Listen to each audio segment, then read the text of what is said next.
Hello, everyone, and welcome back to The Other Castle. The Other Castle, I'm Andrea. And my name is Tom. Here on The Other Castle, we do the plot, lore, and more behind all your favorite games. Which means we're going to take you through the production cycle of the game as well as through the entire story of the game itself. Just a quick crash course on everything you need to know. And if you want to know more, we have a Patreon. It's $2 a month. First week is free. And then we do an extra episode entirely every single month for Patreon. Even in the off-season. Even in the off-season. Also, if you want to hear more, you can check out our website, theothercastlepodcast.com. That's theothercastlepodcast.com. That's where you can find a link to our Patreon, as well as our item shop, our Discord, and our Instagram. Okay, so I want to talk about something we just put on Instagram, actually. We did the John Wick experience. Oh my gosh, that was so cool at Area 15. It was so cool, and we were invited to go, so we also just wanted to say thank you for inviting us. And they let us film about half of the experience, which was super fucking cool. So there is a clip of that on our Instagram and on our YouTube right now. Right, so, I mean, this is all about shooting in this episode because we're doing the second Wolfenstein game. So it fits, is what you're saying? It fits right in with that, yeah. Like, pew-pews, yes. So yeah, today we're talking about Wolfenstein. On October 27th, 2017, Wolfenstein: The New Colossus was released across PC, Xbox One, and PlayStation 4. While there's over a dozen or so Wolfenstein titles, this was the 7th full-length title and the second in the Machine Games run of the franchise. The Mighty Wolfenstein series began in 1981 on the Apple II computer and has grown in power over the decades. The franchise exchanged hands here and there, but currently lives with developer Machine Games and publisher Bethesda in partnership with id Software. id Software, officially? Yeah, I watched an interview. It's id Software. Oh, okay, because you really did not give a shit in the first one. What do you mean? You said, I don't know, that's their fucking problem. Why would I blame that on them? What do you... I may have this wrong and it's their fault. Oh, my bad then. Okay. Yeah, that's fucked up and weird to say. No, it's id Software. It's all right. I grew up saying id Software, so it's good to know that definitively they call it id. And it's good to definitively know you were wrong longer than me. I was wrong for decades. So I win. The New Colossus' predecessor, The New Order, was released in 2014. We covered Wolfenstein: The New Order in Season 9. Since the first game performed both critically and commercially, the second game was greenlit quickly. The team behind The New Order came back almost immediately to hit the ground running on The New Colossus. The development team was just about everyone who worked on The New Order. The Machine Games team were longtime Wolfenstein fans and overall fans of id Software in general. Some of the team was actually a group of OG Wake modders in the 1900s. Whoa. Yeah, and then 1900s, yeah. Way to make us all feel old. In the 20th century. Right. So it was really cool that they got to grow up and get to work with the people who built their childhoods. Back in 2010, when Machine Games were in the process of breaking the stories of this era of Wolfenstein titles, they came out from Sweden to Mesquite, Texas, to the id Software studios to talk about their ideas for the franchise. They spent 3 weeks working out ideas and storyboards, and they had this board, like this huge whiteboard of ideas. And one was, the Nazis won the war, and id Software was like, oh, that's fucking crazy. Oh, You guys gotta do that. Dark, dark idea. Do it. The id Software era Wolfenstein games were during the war, so Machine Games earnestly were like, okay, we could do this, but we want to change the timeline, mostly because they thought the weapons would be boring if they were all locked into the 1940s. That's fair. So they were like, all right, alternate timeline, and we're going to do a time jump as well to accommodate for some technological advances. They also didn't think that id Software would be, like, into the idea of going to space, but as we know from the first game, they're like, absolutely, go to the moon. That's crazy. Well, he'd never been there before. No one had. It's perfect. He didn't know that. It mirrors the space race. You know, if BJ is the perfect American, he did go to space in the 60s. That's fair. So there's something there. I'm not quite connecting it. Outside of the diehard fan crew building the game, nearly the whole cast returned with the exception of Bombate, with New Order actor Eric LaRae Harvey being replaced by Peter Macon. The team was still led by Brian Bloom as American badass William B.J. Blazkowicz. Thank you for not crushing on him too hard. The New Colossus was originally announced at E3 2016 with a true blink and you'll miss it moment in the Bethesda showcase. The presentation included a coding boot-up sequence that had games listed on the startup page, including The New Order, Old Blood, and following those titles, a title called New Colossus. The New Order and Old Blood had their release dates associated with their row of data, while New Colossus had asterisks where the dates should have been listed. This set fans on fire immediately, even though it was essentially an Easter egg that maybe something was happening with maybe a title. A year later, at E3 2017, Bethesda returned with an 8-minute presentation for Wolfenstein: The New Colossus. Oh, damn. That's really cool, though. Yeah, to be like, maybe, okay, here's everything. An 8-minute trailer. Oh, that's a really long one. I love that. It opens with a vintage live-action TV spot from the early 60s in America. A white girl goes to the corner store for groceries in a Technicolor world. As she walks home, she sees a truck overturned and a state trooper trying to free another trooper who is pinned under the car. Worried, she blows a whistle that hangs around her neck, and this summons a massive Nazi mech dog with gnashing teeth called Liesel. And it's all in live action. Yes, yeah. In true live action, not in world. The dog knocks the truck over, freeing the state trooper, and she tells the dog it's a good girl. And the dog continues to knock the truck so it turns over and then hits it with a flamethrower for good measure. The girl yells at the dog to stop and calls Liesel a bad girl. The short ends with Liesel and the girl sitting on a hill together. This was for a video game. Aw, a girl and her dog. A TV channel change animation flicks over, and we get more glimpses of America in the world of Wolfenstein, a world where the Nazis won and we've made it to the early 60s. A cartoon shows a Nazi destroying the Statue of Liberty. Oh, no. A game show has American contestants on a game show called German or Else. Or else? Or else. The camera pulls out to the actual in-game world of Wolfenstein, away from the ugly real-life filmed people on TV. The TV is being controlled by a monkey with a cat's head. Her name is Shoshana, and Shoshana fiddles with the remote as Donkey Shane starts playing. Sorry, you just went right past a monkey with a cat's head? Shit happens, you know. All right, we're in it. The camera pans through a hallway that's littered with the corpses of Nazis on the ground. It takes a path up to a hospital bed where we're reunited with BJ Blazkowicz. He wakes up suddenly. He reunites with some old friends, makes some new friends, meets some old enemies, makes some new enemies, and we get true in-game footage, and we see that the world is a different, horrible place. This chapter of the story takes place in America, where BJ is working to rebuild the revolution in the nation born of rebellion, a world not explored in the New Order. No, not at all. That's a wild take to do an American version where the Nazis... Oh, I don't like that idea at all. No. This trailer also called out a release date only a few months after the announcement. Whoa. I love when that happens. That's great. That's such a... I love a good surprise like that from a game announcement. Yeah, by the way, you don't have to wait too long. We got you. Yeah.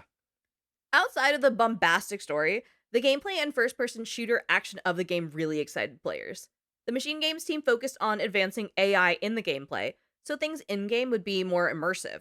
If BJ was too close to an explosion, it might push him back. Cover could be destroyed to keep the gamer from camping and force them to find creative solutions to approaching battles. They also listened to the feedback and decided not to replicate any boss battles like the robotic strategic London Monitor fight from the New Order, simply because everyone fucking hated it. But I love that they were listening, because, like, honestly, that first game is damn near perfect. Absolutely, except for the monster battle with the Yeah, robots. A little bit, but they're not going to repeat any boss battles is also really cool. Yeah, and this is mostly to say, though, like, they were listening to fans. Yeah. They said, okay, you hated that. Got it. Not going to do it again, we promise. And no zombies coming up from under the ground either. Oh, but it was so good when they did it. Outside of gameplay notes, the studio did get some negative feedback on the simple subject matter of Nazis in general. And I assume this is from the modern-day Nazis who are upset about their accurate and, if anything, generous portrayals. Between 2014's The New Order title and the release of 2017's New Colossus, the rise of the alt-right fascist group has driven a resurgence of literal Nazis in America. Tommy Bjork, the narrative designer of Wolfenstein 2, was interviewed by Vice News about Wolfenstein and the rise of Nazis aligning with the game. He's talked about how it was always envisioned that the second game would be set in America, but they simply didn't plan for Nazis being in fashion again by the time the game came out. I don't like that phrase, in fashion. The real-world alignment was a shock and surprise, particularly because he, like many others, were under the impression that people genuinely remembered that Nazis are ass clowns. And he, on the record, said he fucking hates Nazis. They're, like, always the bad guy. Yeah, I don't know why that's a thing right now. Anyway, the VP of PR and Marketing at Bethesda, Pete Hines, has also been very outspoken about the game, saying that Wolfenstein: The New Colossus colliding with the rise of fascism in America was not written to be a commentary on current events, because no one at Machine Games or Bethesda could have predicted what happened. Oh my gosh. I don't like what I'm seeing. Pete Hines has also gone on to say that we weren't going to hide from the fact that our game is about killing Nazis and freeing the US from their rule. And if we can reference current events as a part of talking about the game, so be it. Nazis are evil. We aren't afraid to remind people of that. Yeah, like I said, they're always the bad guy. Part of the conversation around Nazis in America was admittedly fueled by one of the game's marketing taglines, "Make America Nazi-free again." Oh, I can see why a certain group would get upset about that then. In 2017? Yeah. Yeah. Playing on the MAGA cult's rally cry of romanticizing America before women could have credit cards or interracial marriage was legal, or when the Department of Education was standardized, respected organization. Pete Hines has gone on to say, "We don't feel it's a reach for us to say Nazis are bad and un-American, and we're not worried about being on the right side of history here. People who are against freeing the world from hate and murder of a Nazi regime probably aren't interested in playing Wolfenstein." Yeah, definitely not. When Pete Hines was asked about Trump and the alignment of the taglines, he said, "This game isn't about Trump, it's about Nazis." The interviewer asked, "Well, aren't you poking the hornet's nest?" And Pete fucking Hines said, "Yeah, maybe a little bit, but the hornet's nest is full of Nazis, so fuck those guys." Oh my god. I'll poke a Nazi hornet nest. Unless you're a Nazi, there should be no one who's opposed to the idea of being against Nazis. Republican, Democrat, liberal, conservative, it doesn't matter. Everyone should be unified against those particular folks, those folks being Nazis. Typically in the past, they always have been too, so I don't see any reason why that isn't an outrageous statement. All right, now that we've put ourselves on a very specific watch list. Jesus Christ, thanks, honey. By being staunchly against Nazis and hopefully weeded out the potential Nazis listening to this, let's do a quick catch-up on where the gang was at the end of Wolfenstein: The New Order. Although, let's be real, if a Nazi was listening, they would have turned this off the second they heard a woman included in a conversation about video games. Oh my god, fully. The world of Wolfenstein is under Nazi control. World War II was won by the Axis of Power and the Allied powers had fallen. The first game takes place across Europe with a short stint on the moon. The Nazis had dropped bombs on America to force them to submit to their rule. Military Captain William Joseph Blazkowicz, commonly called BJ, was sent to attack Nazi General Death's Head, but was nearly fatally injured. His mission failed, and he went into an asylum for 14 years in Poland, recovering from his injuries. General Death's Head continued to amplify the Nazi reign of terror across the universe, along with Frau Engel, a huge Nazi asshole with a Leonardo DiCaprio-level fetish for younger lovers. Oh, wow. Remember that? Yeah, I know. It was just the way you described it. BJ Blazkowicz joins a rebellion, along with some of his former military friends, some new rebellion friends, and the nurse who brought him back to life in the asylum, Anya. Oh, we love Anya. Yeah, he and Anya quickly begin a hot and heavy relationship, humping at every chance they get. Loudly. Yeah, no one likes this. I think the people, their cohorts, enjoy them as people, but they do not like them as a couple. Or as roommates. Yeah, Yeah, definitely not as roommates. The rebel squad steals a German U-boat, Hitler's personal ship, the Eva's Hammer, and uses it as their base of operations. Their mission brings them back to Death's Head compound, and after 14 years, BJ Blazkowicz completes his mission and kills General Death's Head. Unfortunately, to truly topple the regime, BJ sacrifices himself and tells the team to nuke the compound while he's still in it, knowing he can't make it out in time. A true American hero. Yeah, he makes peace with death. Kills a 100-year-old man and then nukes himself. He's so selfless. We love that. All right, so now that you're caught up, let's topple the fascist fucking regime. Nazis are trash. Let's take them out. Let's fucking go. This is Wolfenstein: The New Colossus. The game picks up exactly where the last one left off. BJ is passed out, covered in blood. Some of it is his, some isn't. It's 1961, and he is in the heart of General Death's Head's compound. He's given the team the okay to nuke the place and is ready to die. A helicopter can be heard in the distance. Anya's voice cries out for William, and his head turns. The team has run back in for him. The whole team? Yeah. Oh. BJ passes out just as he hears the team entering the room he's in. His mind drifts to a memory of his mother, a Jewish woman from Poland named Zofia. She's beautiful and shows BJ's softness, bringing him dinner in bed. As she explains that BJ's father is out of town for business, she looks up at him, revealing a black eye. She comforts him, saying, "Oh, my boy, he hurt you so bad. Just rest and heal." Oh, damn. So you also, to note, haven't played this one. No, I have not played this one. Yeah, you hyped up the first game so much, I couldn't help but play it before we recorded the episode. Worth it, right? But this time you like forced me. You're like, do not touch this game until we record it. So I'm like, okay, I have not touched this one. I have no idea what to expect. Well, I'm excited to get into this with you. So last time I played the Wyatt route and you played the Fergus route, so we'll get into it. Okay. BJ's comforting memory is spliced with horrific ones of General Deathshead, who sadistically demands BJ pick either Private Wyatt or Fergus to be sacrificed to the Nazis. And, like we mentioned, to follow my path from the New Order, I picked the Wyatt timeline. Unfortunately, this means that Fergus's brain was taken by Deathshead, popped into a Nazi mech, and BJ put him out of his miserable existence in the last one. Poor Fergus. I'm sorry. I loved you, buddy. I just want to see you play so I can watch the Fergus run while you play it. BJ's eyes open up to Anya, the love of his life, the Polish Nazi-killing nurse, the absolute bombshell badass woman of his dreams. That's right. She was a Nazi serial killer, too. Yeah, like a reported Nazi serial killer. Like the detectives were looking into this shit. Oh, that was such a good twist. I love her.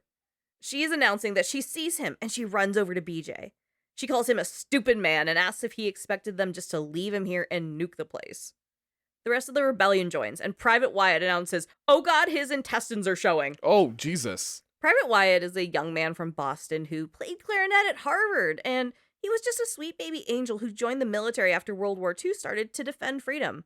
But he's just so young and green in every way. He's 32. I mean, that's a child. BJ taught him some breathing exercises in the first game to keep him from having a panic attack on the battlefield. BJ looks up and is reunited with Set Roth, a brilliant Jewish engineer, Max Haas, a massive man with stunted brain development but a big heart, and Carolyn Becker, a paralyzed military badass who wears a power suit to be able to walk and kill Nazis again. And she's the fucking coolest. I love her. Oh, she is fantastic. In the first game. I don't know in this one yet. Do you think she'll turn? What the No, fuck? I'm sure she's going to be great. Carolyn instructs the team to hold BJ's intestines inside of him and get him in the helicopter. Set Roth mutters under his breath that it's not good. As the team begins to lift BJ and drag his gigantic body to the helicopter, he starts to fade in and out of consciousness again. He thinks, oh, blessing, to have finished the work I was put on this earth to do, surrounded by friends who love me. BJ comes in and out again, always coming to and seeing his beloved besties by his side, ready to help. And he thinks, a great warmth washing over me. I think the sky's on fire. Because, you know, he's like dying. Well, they just dropped a nuke, too. That too, but he's also like, oh no. Oh, I poor think buddy. I went to the bad place. Well, we know he's got a great nurse. BJ accepts Death, talking to it directly, inviting Death to come on in, buddy. Sorry I made you wait. In Death's grasp, BJ dreams again of his mother. She's healthier, no black eye this time, and she shows him an engagement ring that's been in her family for 8 generations. She tells him it's an heirloom. Her father told her that if she ever had a son, to give it to him. And she tells him, when you meet someone special, you will place this ring on their finger. They're interrupted by BJ's father coming home, immediately complaining about the heat, even though they live in fucking Texas. You deal with it. Right. Just that's expected, dude. BJ's mom closes the ring box and tells him not to tell his father about the ring or he's going to take it. The dream ends and BJ's world goes white. He wonders, was I righteous and just? Good enough to witness the awe of heaven? His world goes from white to black and he thinks, oh no, I'm going to hell. Oh, poor guy. His eyes peek open to see Set Roth operating on him. Carolyn is telling BJ to stay with them and it'll be all right. BJ's mind escapes the surgery and he's back at his childhood home. His mother is hiding him in a closet as his father enters the room, demanding that Zofia get out of the way. She begs his father to stop, saying he doesn't deserve this. BJ's father, Rip Blazkowicz, is furious that he saw BJ playing with a young black girl, getting sweet with her under the poplar tree. Whoa. Although he uses much more hateful language than I will ever use. Whoa, really? Yeah, it's not fun. It's real uncomfortable. I mean, I guess they have Nazis, so... Yeah. The Nazis won in this world, Tom. Fuck. BJ's mother simply says he likes her, they're children. Rip tells her that BJ knows better. Sophia pushes her body against the closet door and says, I will not let you hurt my son. Not anymore. He tells her, you have no idea what it's like to suffer like I do. Rip and Sophia fight over money, that Sophia's father gave Rip money to invest and he lost it all, that he's not the man she married. He calls her some hateful anti-Semitic nonsense and then punches her in the face. Oh, so BJ rejected a lot to become the man he is. Absolutely. She hits the ground hard and BJ kicks open the closet door. His dog, Bessie, runs out, barking at Rip. Rip picks up Bessie and throws her at a wall and then kicks her in the ribs. BJ comes out and Rip tells BJ it makes him sick to look at him. Rip picks BJ up by his neck and says, "You're so goddamn weak. You can't fight to save your life, but at least I can teach you how to take it." In the dream, BJ blacks out at the hands of his father's abuse. His world is dark until he hears Carolyn telling him to slow his breathing. He opens his eyes to see his friends, happy to see him awake. She tells him, "Recover your strength. Big plans are in motion, and I need you by my side." His world goes black and BJ opens his eyes again, his hand on Anya's stomach. She asks, "Can you feel the kicking?" Oh. BJ blacks out to his dream world where his father is dragging him through the house. His father straps his hands down on a workbench and brings the dog over. Billy Blazkowicz tells BJ, "It's kill or be killed out there. The old and the weak are doomed." Rip forces a shotgun into BJ's strapped down hands and commands BJ to shoot his beloved dog. The fuck? Poor BJ. He's got some trauma. Yeah, on some other level shit. This is crazy. I was not seeing the daddy issues coming. Really? No. Okay. No, absolutely not. He seemed to live that, like, Americana life of, like, probably played football and dad was the coach. I just assume everyone has daddy issues, maybe. You're on a more optimistic level than I am. I typically am. BJ remembers his mother comforting him, telling him, "Just remember, my boy, it'll end better than it began." She holds her son tight. In the present, BJ is jolted awake. His beard has grown over the months in recovery. He has scars across his chest and his face. He's in the medical bay of the Eva's Hammer, a massive German U-boat that the team has been living in. It served as the ever-moving base of operations for the rebellion, kitted out with current Nazi tech, as well as enough space for everyone to work safely. It's June 25th, 1961, a few months after the events of Death's Head's compound. BJ stands and looks at himself in the mirror, not recognizing the man looking back at him. He's wearing a robe and falls to the floor, his legs giving out under the weight of his own body. BJ pulls himself into a wheelchair and remembers his father's words. The old and the weak are doomed. He sees a rebellion fighter shooting at someone else in the halls. Something bad is happening in their safe hold. He wheels to the fighter who gives him a gun and warns BJ, "They're looking for you." The fighter pops back out of the hall and he's shot dead. Oh. The cowardly Nazi who shoot him yells, "For Frau Engel." Now, BJ recently pissed off Frau Engel. He killed her much younger lover boy toy in front of her and had half her face mangled off while he led a revolt in the prison she was running. Yeah, he did. She has a very personal vendetta against BJ. Yeah, who cares? BJ wheels his way through Eva's Hammer, shooting Nazis like it's nothing. He shoots his right hand, and his left hand is on the wheel of his wheelchair, moving through the attack. He's in his wheelchair because fucking Nazis are so useless he can take them out with one. And he's also a very talented man. That too. It's all the daddy issues. BJ finds Set Roth, who says, "I'm very happy to see you awake. Not so happy to see you out of bed." BJ interrupts him, being like, "Where's Anya?" And Set Roth says he saw her with Carolyn defending the sail platform elevator. BJ demands to be pointed in the right direction to go get her. Set Roth lets BJ know that he's been in bed for 5 months. Set Roth tells him, "Your body is broken, you understand? Your kidneys are failing. You might not be able to urinate or use your schmeckle to do many things." Dude, he was in bed for 14 years. This is nothing. Yeah, he's like, "This is basically a nap. What do you mean?" Yeah. He hibernates. BJ says there's no time for this. They're both rocked as the ship moves side to side hard. Set Roth explains that Frau Engel has been moving heaven and earth to find BJ, and today she found him. The Nazis have indeed breached the U-boat. Many are injured, many are dead. BJ goes to roll his ass out in a battle, but Set Roth protests again. BJ insists. Set Roth calls him the Yiddish word for an ox, and then tells him he's set a bunch of traps through the U-boat and gives him a map so BJ doesn't accidentally explode himself. Through the window of the room they're in, a Nazi walks into a trap and explodes. Good. Kind of like it's being microwaved. Oh, that's bad. It's so fun. Oh, Jesus, that's how they're opening. I love this. Yeah, for the first few minutes of the game. Oh, this is great. Set Roth opens a side door and ushers BJ out to fuck some shit up. Set Roth tells him to be careful and try not to get killed if you don't mind. Off you go. Now, BJ again is in a wheelchair and mostly an open robe. He's quite vulnerable, but he wheels his ass around and he thinks, Frau Engel, you're hunting me?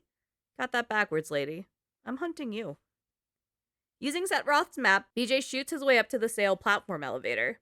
The battle set via wheelchair is amazing and it feels so good because a lot of the physical gameplay of being BJ is that you're this massive man who's like nearly superhuman in his strength and agility. Yeah. And now you're in a wheelchair with active kidney failure. And you're saying that it's actual great gameplay? It feels good. And that's how they open. That's awesome. You gotta earn your legs. Literally. The stealth takedowns from a seated position are immensely satisfying as well. Oh, that's good. It's empowering. Oh. Some of the Nazis that BJ killed ask each other about Terror Billy, the legendary Nazi killer that Frau Engel has been on a tear to find. It appears that Frau Engel has been marketing BJ with a supervillain name, but Terror Billy sounds so fucking cool. Honestly, like, why are you giving him a supervillain name? That makes him so much fucking more menacing and cool. Deadass, and if it's for someone whose legend is that they've killed a ton of Nazis, that's fucking rad. Oh, that's great. After filling the halls with the blood of Nazis, BJ goes to the base of the sail platform elevator. He reaches up to pull the lever and meet Anya, and as he does, a Nazi jumps out and chokes on BJ. He gets the jump on BJ and starts knocking him out, telling BJ, I'm gonna bring your head to the Frau. BJ begins to lose consciousness and falls out of his wheelchair, because this guy, again, attacked a man in a wheelchair. Well, to be fair, he attacked a lot of other people. Yeah, semantics. But then the Nazi is shot through the head. Anya is there, having saved BJ. Oh, hell yeah. She pushes the Nazi corpse off BJ, saying, get off my man. Damn right. She's so cool. She's so fucking cool. She asks BJ if he's okay, and he reaches up for her and says her name. She simply tells him, William, I prayed for you to wake up. On the ground, BJ tells her simply, I'm a burden. Oh. Anya tells him, don't be stupid. She lifts BJ up in his wheelchair, and his limp head rests on her stomach. She pets his head as he listens to the life growing inside of his partner, his children moving around in her pregnant belly, and he tells her, you've gotten so fat. Yeah, don't say that. Even if you feel it, keep it to yourself. Sorry, that's great. She laughs and tells him, Set says we're having twins. Oh. They kiss, but are interrupted by Setroth looking for them. He's saying, not now. If you survive, you'll have time for schmoozery. Now let's get you outside onto the deck. Schmoozery. I have never heard that word. I love that. Setroth is an inventor of so many things. The three ride the sail platform elevator up, and on the dock, they see Frau Engel's flying ship hovering above the Ava's hammer, destroying it and shooting it down. Oh, damn. I mean, Hitler had that commissioned personally. Yeah. He had that shit detailed originally, now they're fucking it up. The flying ship is using magnets to hold up the Eva's hammer and keep it from escaping. Carolyn is on the front lines in her power suit, impervious to bullets and Nazi bullshit. Wyatt's down there with her, and Bombate and Max Haas are on the deck, providing suppressive fire. A mech knocks Carolyn out where she falls just next to Wyatt, who's been knocked out for a while. The busted bitch herself, Frau Engel, enters, hitting Wyatt across the face and opening up a massive cut on his cheek. She pulls Wyatt's gun off of him and hands it to a Nazi operative named Sigrun. Sigrun is also Aryan like Frau Engel, but is very much more soft-bodied and nervous, where Frau Engel is sharp and confident. Frau Engel says, Sigrun, why are you breathing so heavy? And Sigrun says, I don't know, mother. Oh, shit. Okay. Frau Engel mocks her, saying, oh, you don't know? She barks orders to bring Carolyn and Wyatt in for questioning, and then she comes back to yelling at Sigrun, saying, you haven't been doing the exercises we agreed upon. You haven't been following your diet. Sigrun says, oh, forgive me, mother. I had a small slice of cake yesterday, but only a small slice. Frau Engel is sick of this shit and yells, stupid girl! What the hell? You disgraced your bloodline, your race. What will they say when you're sent to work that fat off at the health facility? The daughter of a general. What a disgrace. Show me your cheek, girl. Sorry, is this health farms that they have out there? Well, it's kind of a camp situation, I think. Oh, God. Frau Engel goes to strike Sigrun across the face, but Sigrun flinches and whimpers. Frau Engel tells her, you're not even worth a slap. This is all happening in front of their soldiers, their employees. These people are at work right now.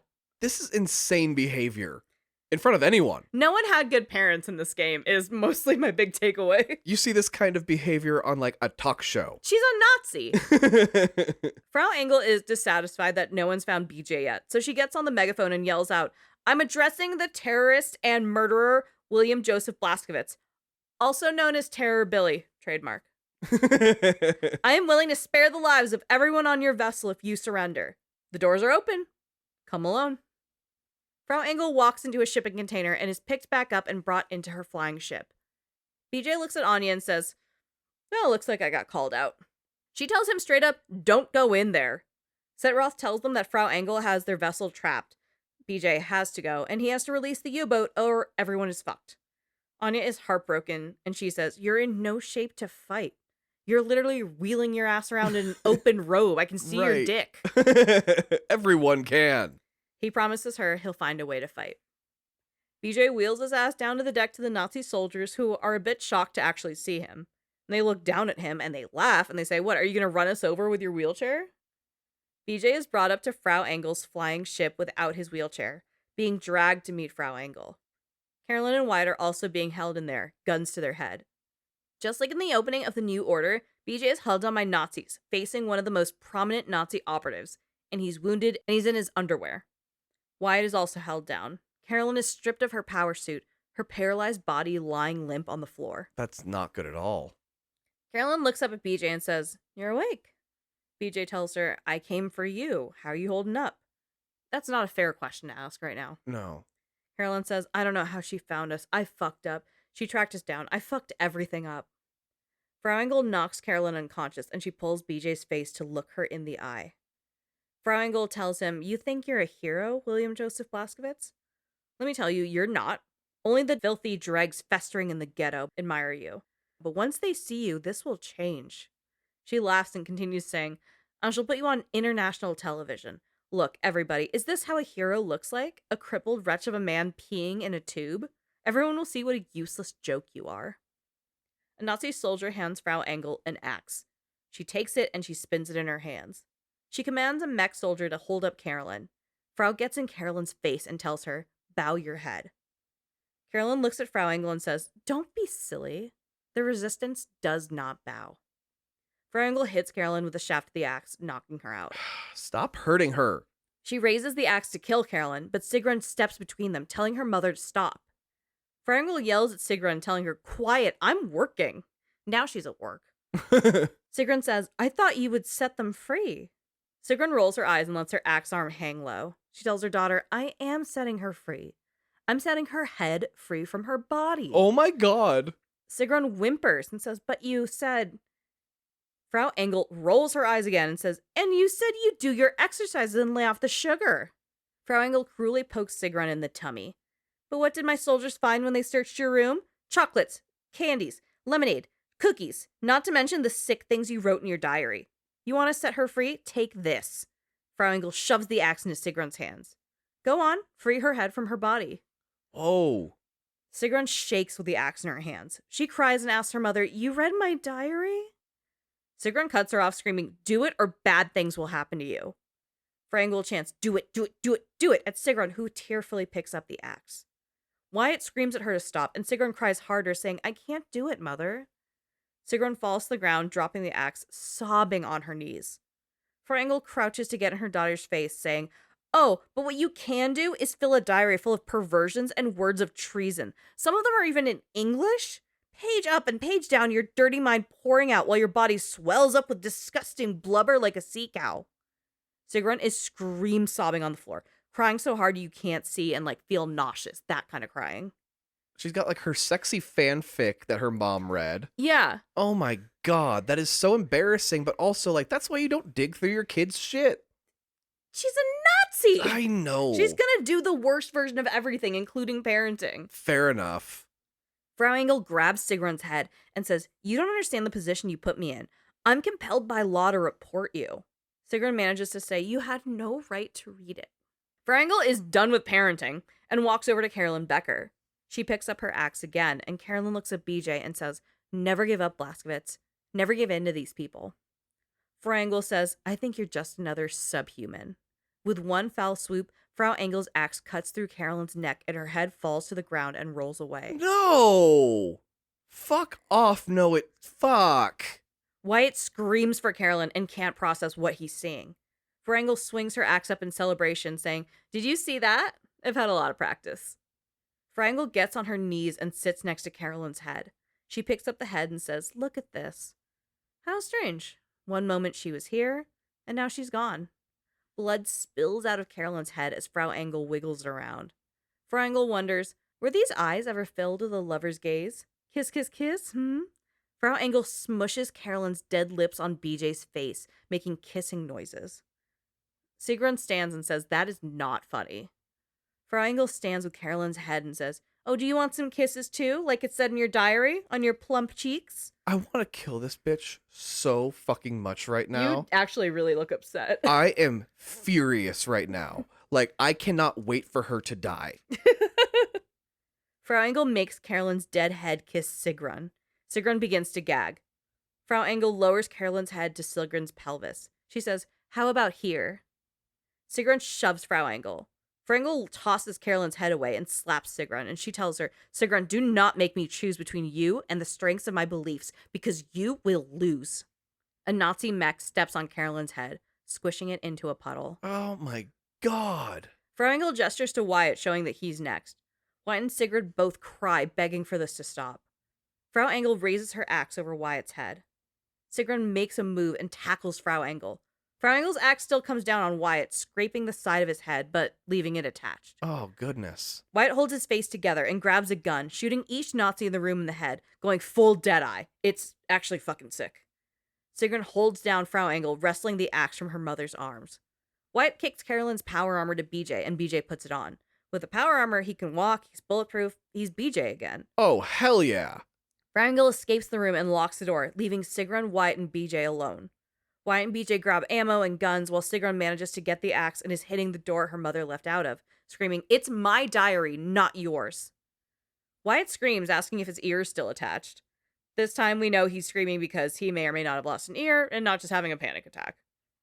He walks over to Sigrun, who is on her knees. She tells Wyatt just to make it quick. He says, "Whoa, I'm no cold-blooded killer like your mom," ignoring the fact he's fully rampage killed every other Nazi in the room. She just saw you be a cold-blooded killer. Yeah, Wyatt actually thanks her and hands her a gun.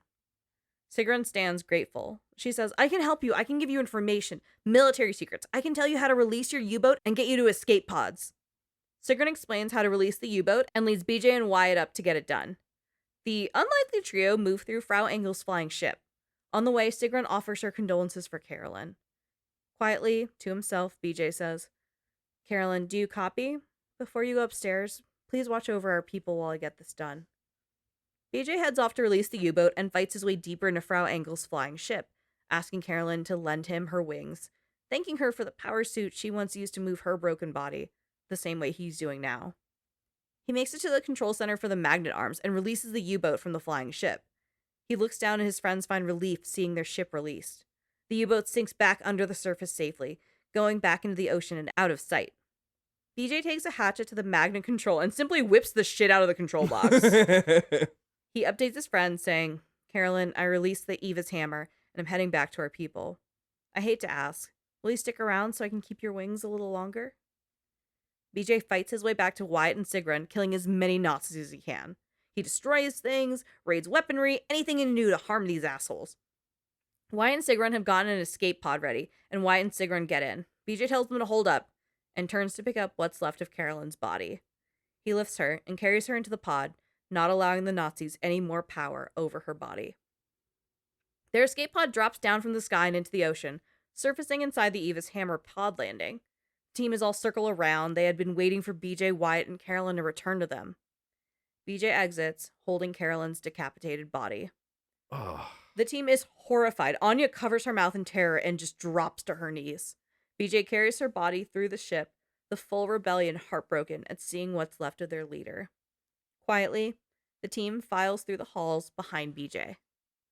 After the solemn silence of saying goodbye to the unbreakable Carolyn Becker, the rebellion has gathered and are screaming at each other.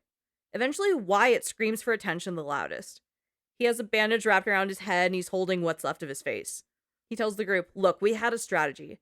Carolyn had a plan to free the US and use it as a platform to liberate the rest of the world. And this is what we're going to do.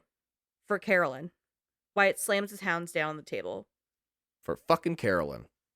Anya looks to her left at Sigrun and gesturing with her gun says, "And what about this one? Can we trust her? She's clearly a Nazi." She's reforming. Yeah. Sigrun nervously looks around at the rebels her mother had spent her entire career hunting, and she takes a moment, she raises her hand, and she waves at everyone, just really meekly saying, "Hello." Oh. Wyatt says, "Give her a chance. She saved my life. She saved Captain Blazkowicz too." BJ nods and is still in the power suit. His body is so fucked up right now that he can't really live outside of the suit right now. Wyatt continues addressing the group as blood pools in his bandage. He says, "Caroline established radio contact with an American resistance group in New York City." Wyatt begins to describe what Carolyn accomplished, and Bombate nods along as he describes the plan. Sigrun looks at Bombate and whispers to Anya, "Do you allow blacks on board?" Oh my god. Oh, she comes from a very different world. Anya replies, "Oh my god, how did that man get in here?" She tells her everyone's allowed on this boat, except Nazis. Wyatt continues that their first priority is to set course for New York, but the plan is stalled as the U-boat is attacked. Anya runs to her sonar station and reports back on multiple surface breaches. They know it's Frau Engel. Sigrun tells them, "Look, someone in your U-boat is transmitting your position. Frau Engel's flying ship has been receiving messages from someone on your boat. That's how we found you." Wyatt says that's impossible, but Setroth says there was a section of the boat they couldn't get to. There must have been some stowaway Nazis hiding on board the whole time. The whole time. Setroth leads BJ to what they believed was an inaccessible section and finds a secret door that was hidden by a set of lockers. BJ hops in, turns his power suit helmet on, and gets to work. There's essentially a whole micro compound of Nazis that have been secretly living on the U-boat for like 5 or 6 months. Like a fucking Trojan horse? Entirely, but they never came out, which is insane. Like, after month 3, like, what the flying shit? 100 days pass, you're allowed to just say, "You know what? Let's fuck this shit up." I think we failed this mission otherwise. I don't think we did the right thing, guys. It's just a bunch of dudes secretly living under the resistance, transmitting their position to Frau Engel. What the shit? Anya radios in saying that the section stretches the entire length of the U-boat, and it's a surprisingly large space for all these fucking roaches. How did they miss this? This feels like a bad oversight, Yeah. I'm not gonna lie. In the hall, BJ tells Carolyn he doesn't think he's gonna make it. He gives himself another few weeks, maybe. Then he throws a hatchet into the dick of a Nazi. A hatchet. Yeah. Yeah, in the last game, the melee weapon was a knife. Now they've upgraded to hatchet, which feels so good. I love an axe. The Nazis talk amongst themselves. They're starting to get really sick of living off of rations and what I can only assume is a healthy splash of cannibalism. Some of them are really nervous about their living conditions, but the more senior Nazis always assure them that the hull is completely soundproof and that the U-boat is so massive no one will know they're here. And then BJ kills all of them. Honestly, he was kind of right until they found the secret hatch. Yeah. And even then, it's because someone admitted that that's how Frau Engel's tracking them. They would have never known. Yeah, it worked until then. After doing some housekeeping, BJ rejoins the rest of the rebellion. They have placed Carolyn's body in a torpedo, and the team is taking turns paying their respects. They place their hands on the torpedo, thanking her for all that she's done, and then they blast the torpedo off into the ocean depths, giving her their version of a Viking burial, sending her to her own Valhalla. She deserves it. BJ goes to check in on Wyatt, who is still struggling with his hearing being fucked up after taking an axe to the face and having his ear wrapped up. BJ says he noticed Wyatt wasn't at Carolyn's service, and Wyatt screams that he just couldn't do it. It was too much.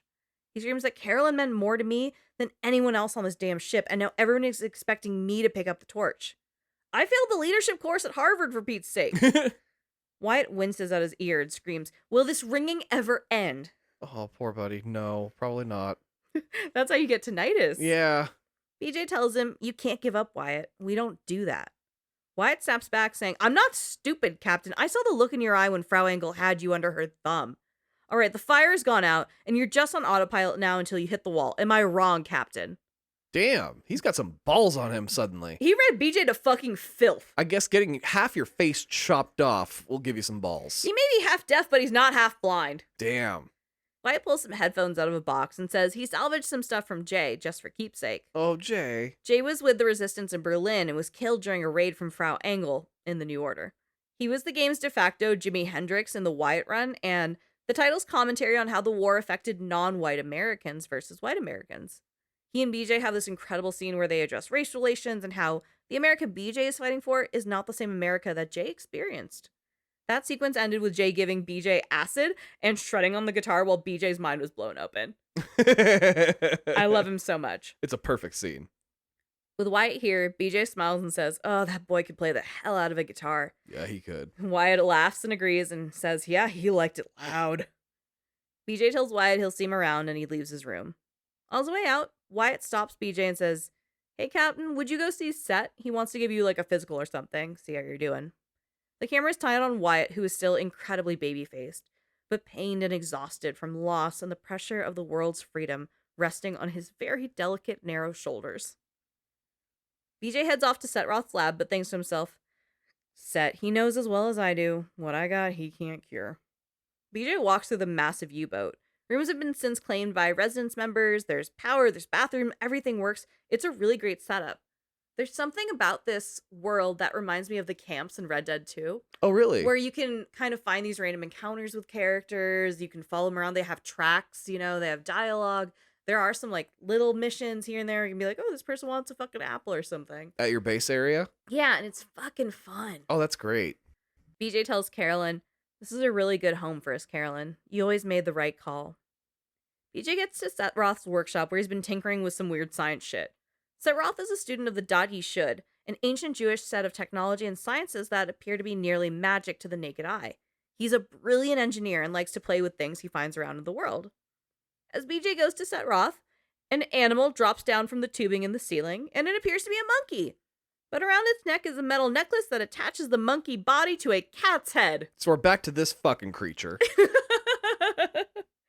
BJ doesn't hesitate and pulls a hatchet out to kill it. Absolutely, you should. Setroth stops him and says, no. And BJ holds his hatchet ready and says, "What the hell is that thing? Did Setroth do this?"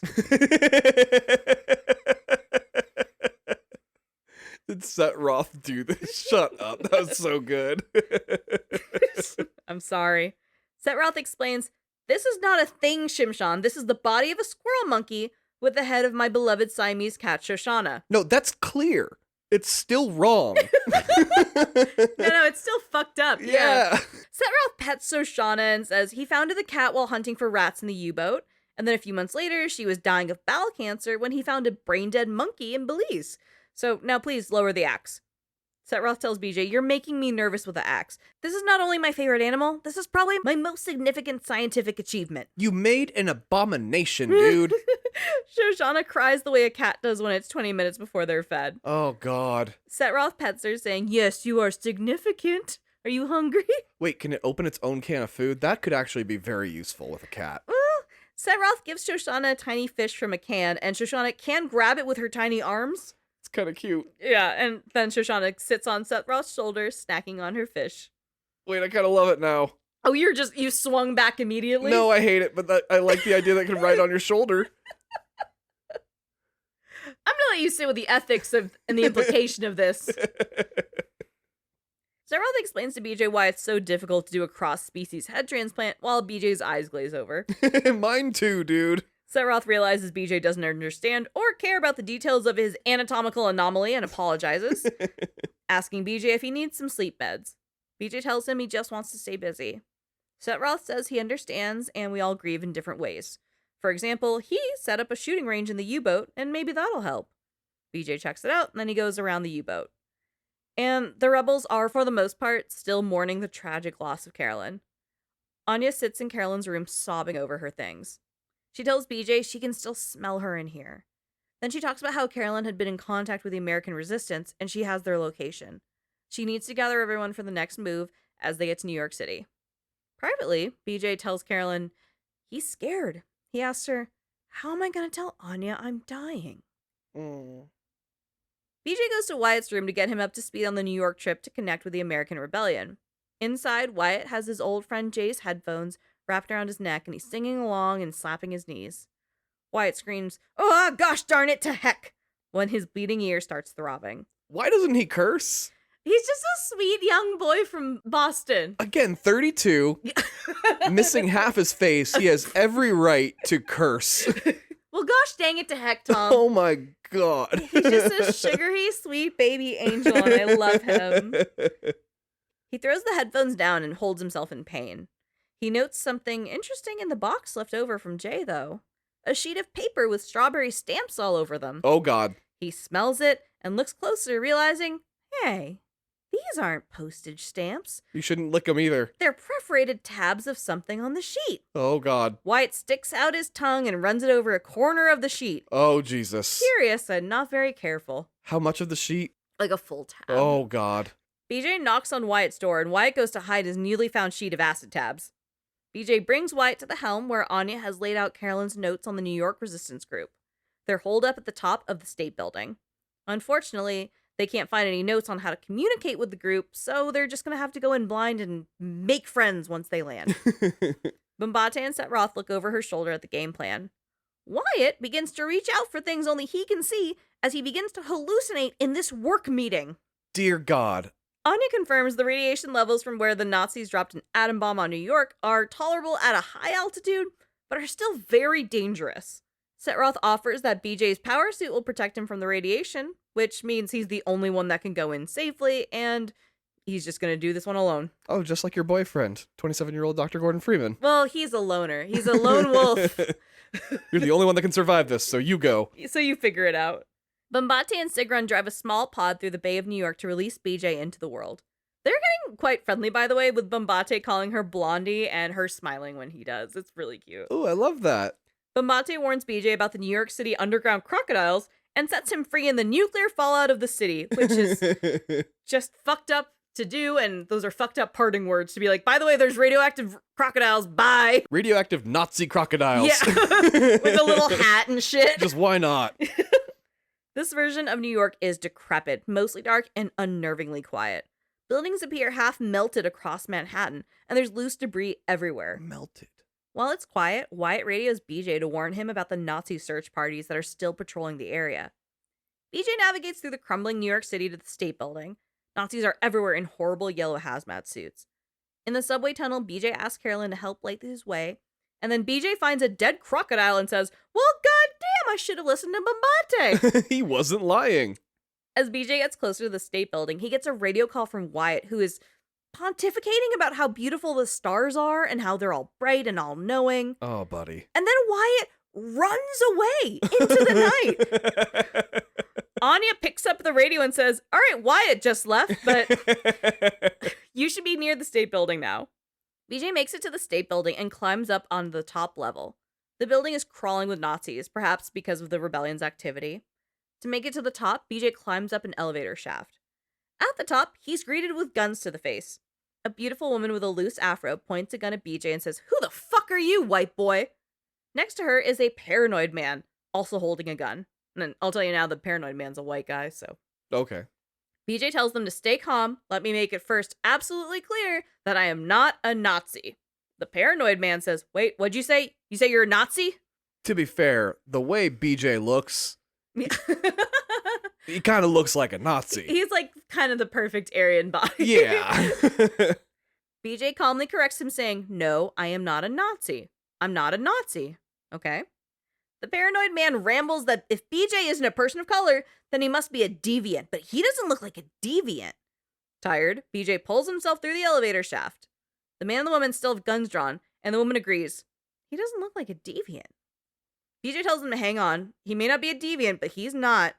What is this Detroit become human rhetoric going on? It's a little Detroit become human. Yeah. He fought the system. The paranoid man interrupts, saying, God, I told you, he's a goddamn Nazi. And BJ says, oh, fuck this. He engages his power suit helmet. The paranoid man shoots, but the bullet is deflected by the power suit. Nice. BJ grabs the paranoid man and hangs him over the elevator shaft. He says, let me say this again. I ain't no goddamn Nazi. Now fucking remember it. The woman now has a grenade and tells BJ to put the man back in now, or she'll shove this grenade so far up his ass he'll be dancing and rejoicing as his entrails trickle down from the ceiling. Oh. Exhausted, BJ brings the paranoid man back into safety and says, lady, I got precious time for your bullshit. We've been trying to make contact with your group. We're organizing for a revolution in America. Hell yeah. This woman recognizes this is one of Carolyn Becker's guys, and she invites him in for a hot meal. She goes to put the grenade away, but the pin snaps off and flies off. Jesus Christ, lady. The woman just yells, shit. And on instinct, BJ tackles the paranoid man, yelling, take cover! And he holds him safe under his body, protecting him from the blast with his power suit. He saved the white guy? The woman laughs and she says, it's just a dud. The paranoid man tells BJ she has a sick sense of humor. Yeah, she really does. And then complains that BJ is crushing him, and BJ gets off of him. The woman with the afro is Grace Walker, known by friends as Sister Grace. Grace is the leader of the American Resistance of New York City. She was once the leader of the Black Revolutionary Front, and within that role, she was falsely accused of killing an FBI agent. She hired a lawyer, a man named Super Spesh, who was able to prove her innocence and get her acquitted. Somebody named Super Spesh got her off? Yeah. Hell yeah. Well, Grace and Super Spesh became a couple, and Spesh is that paranoid guy who's still at her side to this day. So Super Spesh got her off? And got her off. Yeah, that's exactly what happened. Good for them. Spesh feeds BJ some chili, his papa's recipe, and they all catch up on the revolution. Spesh is very excited to tell Grace that he almost got killed by William goddamn Blazkowicz. You're a legend. Grace nurses a small baby while BJ eats his chili. They talk about when the bombs hit. Grace was underground and got out relatively unscathed, but she still has some scarring across her hand and arm. They talk about how badass Carolyn was. BJ said, oh, Carolyn had some balls. Grace rolls her eyes and says, now why is it that balls are always used to some fucking default definition of badassery? They're small, delicate things, resting all snug and warm and cozy and comfortable in their little wrinkly wrapper of fucking skin. They're very delicate, to be real. BJ laughs and says it's a mystery. BJ brings up that he has some kids on the way while Grace finishes nursing her daughter. Spesh runs back into the room saying that the Nazis are descending. William calls Anya for a roof evac, and she's on the way. Grace tells her team to grab everything they can and head for the roof. BJ will distract the Nazis. Grace, Spesh, their daughter, and the American revolutionaries run. BJ stands waiting for the flood of Nazis yelling, come and fucking get me, you white-ass fascist Nazi pigs. Hell yeah. He is deviant. Yeah. The wave starts with Nazi drones, then soldiers come up to the resistance base. BJ slaughters every pig that comes at them, and Anya hovers with the helicopter. Spesh and Grace cheer, seeing the blood of the Nazis splash all across every surface of their base. BJ jumps from the building into the helicopter and rejoins the rebels. Wyatt drives the helicopter back to the U-boat base of operations. Wyatt is flying? Yeah. Oh, God, he should not be flying right now. He's just had a recent head wound and he's high as fuck. He is flying high right now. Well, it's hard to get a DUI in the sky. Oh my God, who's going to pull you over, yeah, right? You're not gonna... They're going to be like, we're going to let this one go. That's not my jurisdiction. We don't have a breathalyzer for acid, so I guess you're good to go, buddy. Super Spesh plays with his daughter in the helicopter. BJ turns to Grace and says, we gotta put the fighting spirit back in the American people. Ignite a revolution. Grace hears him and says, shit, we've been fighting every motherfucking day, Blazkowicz. White America, though? They packed up and gave in. See, I guess they don't have the fighting spirit anymore. Now they just do whatever the fucking Fuhrer tells them to. BJ looks at her and says, that's baloney. They want to fight the Nazis just as much as we do. All they need is for someone to show them how. It's simple for BJ. He sees the oppression. He knows he has to do everything he can to take it down, to do what's right. But BJ isn't from the same America Grace is from. Grace is from a black woman's America, where she saw the Nazis work hand in hand with the KKK after the atom bombs fell to rebuild her country in their image. Ew, what? She's from an America who had rejected her and her family and everyone who looked like her based purely on what she couldn't control. A word BJ will never know. In the New Order, the subject of race within America and Nazi relations was dabbled with in the character of Jay, like we mentioned. Yeah. And here it's clear and explored extremely well with Sister Grace, the revolutionary leader.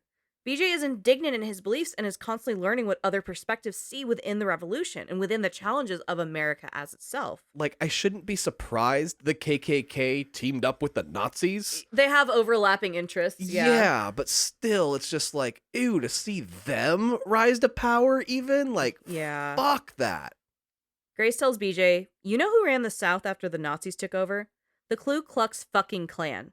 So what are you going to do? You're going to go down there and hold hands with them and build bridges and persuade them to join our case? Get your head out of your ass, Blazkowicz. BJ sits and tells her to forget about the turncoats, focus on the grassroots. He pauses and leans in and tells Grace he doesn't know how much time he has left. He's vulnerable about how his body is breaking down. He tells her, maybe you're right. Maybe the American people grew comfortable living under tyranny. Maybe the Nazis will still be running the show long after I kick the bucket. But I know this, if you take freedom away from the American people, you're playing with fire. And I intend to pour some gasoline. Damn right. People gotta know they don't gotta take this shit anymore. And if nothing else, that's what I'm gonna do before I go. He's got fucking kids on the way. Yeah. Grace has been quiet, but stands up fast like a thunderbolt and screams with her hands pointing. Now that's what I'm talking about, Blazkowicz. You want to strike fear in the Nazis? You want to hit them hard for all to see? You want to cause some real motherfucking havoc? Well, you've come to the right woman. Hell yeah. I love her. Her eyes are fiery and wide, and there's like a rhythm to how she gets excited, like her power becomes a song or a battle cry. She says, if you still got some Nazi fighting killing skills left in you, guess what? I got a plan that's going to send shockwaves through the nation. Super Spesh has been holding an infant this whole time, but right now he pipes in and he says, oh shit, is this where I get to go home to Roswell? Grace confirms he's correct, and then they arrive in the U-boat. He grew up in Roswell? Of course he fucking did. Oh, but wait, the UFO shit never happened yet. Oh, Ooh. Wait, it's happening right now. Ooh. It's the 6th. Oh, damn. What's going to happen? We already went to the moon. Now we're going to have aliens. I'm so excited. Space! Space! In the U-boat, Setroth and Max Haas are playing chess together. Grace comes in and gets Super Spesh set up with their room so they can put the baby down. Grace brings in her New York revolutionaries on board and introduces them to Wyatt so they can get settled. Wyatt reaches out for a fist bump, and Grace leaves him hanging.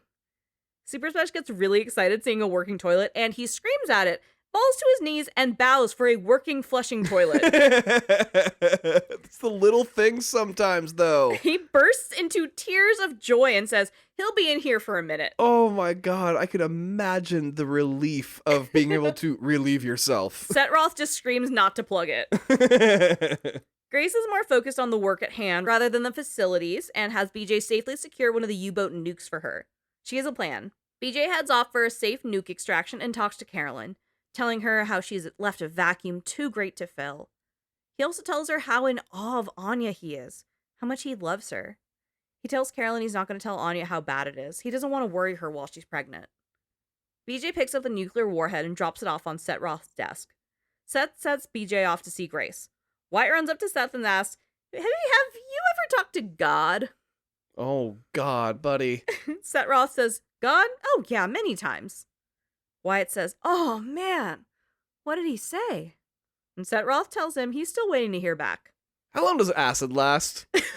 Well, or is Wyatt continuing to lick the sheet? Well, we've only seen him dabble a little on camera, but he had a very large supply from his friend Jay. So Okay. I think he's what I would call a bender. Wyatt tells Seth he saw highways in the sky, light reaching across galaxies like these symmetrical patterns of color, and he was blasting through them. Setroth gives him an, damn, that's crazy. Wyatt tells him he saw everything, and from his vantage point, there were patterns of light that reached out in this infinite, colossal shape, like a tree that was bigger than the entire universe. And then Wyatt says he saw the face of God, and it said, visitor. Yeah, he just ate the whole fucking page. Oh no. Seth has been bored in appeasing Wyatt, but on hearing the literal word of God, visitor, Seth takes some pause. His brain starts churning and he sees shapes in his mind, and he moves his arms around to rearrange them based on Wyatt's drug-fueled vision. Seth realizes maybe there's some truth to this bender, and he asks how Wyatt comes up with these visions. Wyatt doesn't say drugs, but he does get to say he's like, dreams. I see these in dreams. Mm. Seth gives Wyatt a book and tells him to report back on any visions he has, and Wyatt thanks him and says, yeah, right on. BJ goes out in the hall and finds Anya. She's exhausted, carrying twins in her 30s with a weirdly emotionally distant baby daddy who's got scrambled eggs for brains. She's a real-ass bitch, and she straight up says, I feel like you're avoiding me. BJ avoids eye contact, because she's right. He's avoiding her. And just tells her, don't look at me, Anya. I'm a damn tin man. How am I going to get close to you? Anya says, I don't care. We'll figure something out. We always do. BJ simply walks away and leaves the room. As he does, Anya yells at him, why won't you even try? BJ tilts his head back, still not looking her in the eye, and yells, because I'm fucking dying. Oh, this is not the way to tell her. No, he sounds so dramatic. Ah. Anya stands in the doorway at the man she spent 14 years nursing back to health. He says, The longer we keep pretending it won't happen, the harder it's going to be. I'll be in the ground in a week from now. Anya's mad and she yells and she points saying, "You don't know that. Don't act like you know things you can't possibly know." And she shoves him, and now for the first time in the scene, they look in each other's eyes. Behind them, the door to the bathroom opens and Super Spesh comes out screaming in delight, and he announces, "Well, the toilet works." Oh my Lord, he's been in there this entire time. Grace comes down and says, "Have you been taking a shit the whole time?" I feel the same way. Wow. I forgot he went in there. He's so happy. This is the best day he's ever had. And he comes out all stinky right in the middle of this fucking conversation. In the middle of a marriage crumbling. Grace is worried and hurried, and she tells him she can get as far as Galveston, and then he's going to have to improvise. Super Spesh shares none of her urgency, and simply reaches out, puts his hand around her face, pulls her in, and kisses her. They open-mouth wet kiss for a bit, and it makes BJ hang his head. Ugh, it's just gross to watch other people kiss. He just took a shit. There's shit stuff in the air. I would need to walk 20 feet away. I just took a dump. Make out with me. Super Spesh heads away, and Grace orders Blazkowicz to head up to the hangar and make sure the Haas 1 is mission ready. He agrees and turns to go, putting his back on Anya. She holds his shoulders, his arms, and she hugs her body against his back. BJ reaches for her hand. He tells her, "Not being there for you, not rearing our kids, that's too much to bear." Anya offers the solution, "Then don't give up." Just don't die. She reminds him she'll never give up on him, no matter what. Not that it's a competition. She offers to take him to the showers, get him cleaned up, which she says he needs because he smells. Like Sam Porter Bridges. BJ shakes his head, saying if he takes this off, he's afraid he's going to fall apart and all the pieces won't fit back together. He tells her, "I just got to keep going for as long as I can." Anya turns to leave him, leading with her pregnant belly. Her pace picks up to a jog as she leaves BJ. He waits a little while before turning around. He thinks, "Well, Carolyn, I fucked up and I told her. Turns out the hurt I tried to spare was mine, not hers." Anya locks herself away and BJ comes through the ship. Here the ship goes from an encampment to a community. There's rebels at every turn. A lot of Grace's team were trackers and decoders, people who could track Nazi activity. And now there's a full station of people just tracking signals. BJ goes to check the helicopter, the Haas 1, to make sure it's ready for flight. He sees that Max Haas has been painting swirls and butterflies all over their military-grade helicopters. Hell yeah, Max Haas. But also, I noticed earlier he was playing chess. Like, he's got a lot going on for him for being a guy who can only say Max Haas. Yeah, let's not put him in the corner. Max is actually in his art era, and if you go into his room, you can see that he's painted a full wall mural in honor of his fallen friend Klaus from the first game. Oh, that's so sweet. It's really cool. At one point, there's a character who his father was an art dealer, and she goes with Max to look at his art, and she's like, "This is fucking incredible, dude." And she sits there for a while and just comments on the pieces. Oh, that's wonderful. But it's also this hidden scene that you can get if you follow the characters, just like in Red Dead, how you can get these random encounters and stuff. It felt so full and so rich, and I was just so satisfied with every moment of this. That world building sounds incredible. They put a lot of love into this. BJ gets the helicopter fueled up, and Grace tells him she wants to hold a gathering. Wyatt is tripping out of his mind reading the book from Set Roth, trying to expand his brain capacity. Oh my god, buddy. His face scar is looking tighter and brighter. In the helm, the old guard and the new guard come together. Grace addresses the crowd and says, "We got some hell to raise. You got some newts? I got a target. A fucking good one, too." Wyatt points and yells, "Woo, red on, boss!" That's where it's at. That's cool. You know, at first I thought he was going to find the hippie movement, but he definitely wouldn't be cheering for nukes if he had found the hippie movement. This is not a make love, not war situation. No. This is a make war situation. He's like, blow those fuckers up. Yeah, and he says he digs it. Shoshana screeches and runs by, and Wyatt is terrified while he's high as fuck, looking at the half cat, half monkey. Grace tells them she sent Super Spesh out to New Mexico, where he's from, to set up shop. He's going to tunnels established that lead to a secret Nazi base where they've been experimenting with some alien technology. Aliens. And Setroth clarifies, Roswell, New Mexico? Oh. Sigrun tries to help, but Grace immediately doesn't trust her. She asks the group, "Why is there a fucking Nazi on board?" Why is there aliens involved? You're like, no, go back to the aliens. I don't give a fuck about Sigrun. Sigrun wells up with tears and cries away. BJ tells Grace that Sigrun is one of the good ones. One of the good ones. Such a turn of phrase. I hate it. It's funny that it's a white man explaining to a black woman that white woman is one of the good ones. Oh, that's you know? entirely the point. It's a fun setup the way that scene is structured. Setroth studies the game plan and sees that the base is located exactly where a Dadi Shud stronghold lives. The Dadi Shud strongholds across the world held ancient Jewish technology, and the Nazis found one, which led to the technological advancements that the Nazis needed to win the war last time. This particular Roswell, New Mexico base was the head of research for an anti-gravity technology. Unfortunately, yes, it is under Nazi occupation now. Now we're getting a gravity gun. And Grace is really sad because if it is Dadi Shud, that means there's no aliens, and Super Special loves aliens, and he's going to be so bummed out it's not aliens. Damn it, I wanted it to be aliens too! Grace knows that this must be one of the most important safe heaps, though, if it's a whole-ass Nazi base, and they need something that could turn the tide. Set offers a fire extinguisher that houses a portable nuclear bomb. Grace says with this, they're going to take out the Uber Commando, the hub for the most powerful Nazis. This will cripple Nazi leadership and destabilize the fucking country and let people know that the fight is still on. Did they explain at all where these nukes came from? Well, they were on the U-boat to begin with. Oh, those were the ones that were on the U-boat. Okay, got it. It's the Nazis. They came from the Nazis. Oh, goodness. She tells BJ to load up. She's sending him to Roswell with a nuke. BJ makes it to Roswell dressed as a firefighter, complete with a hat, which makes sense as to why he's carrying a fire extinguisher. As BJ steps foot into downtown Roswell, he looks up at a wall-sized billboard wanted poster of himself, William Joseph Blazkowicz, aka Terror Billy. Oh, hashtag Terror Billy. As he adjusts his firefighter hat to hide his face a bit more, a Nazi soldier walks by, patrolling the streets. BJ keeps his head down and walks to find Papa Joe's All-American Diner, where Super Spesh is waiting for him. Out in the open, under the light of the sun, two KKK coward-ass bitches giggle in the streets. Ugh. Grown men, poisoned by the well of hateful propaganda, feel empowered enough to leave the house in their robes. It's fucking sickening. That is disgusting and awful, and I hate just hearing it. I know this pisses off BJ too, and so does Grace, because she'll come up on his ear comms and be like, hey, I know you're mad. You have to stay undercover. Please do not kill anyone in the streets. It's gonna fuck up the mission. It's like the one area where them being white really is coming in handy right now. Truly.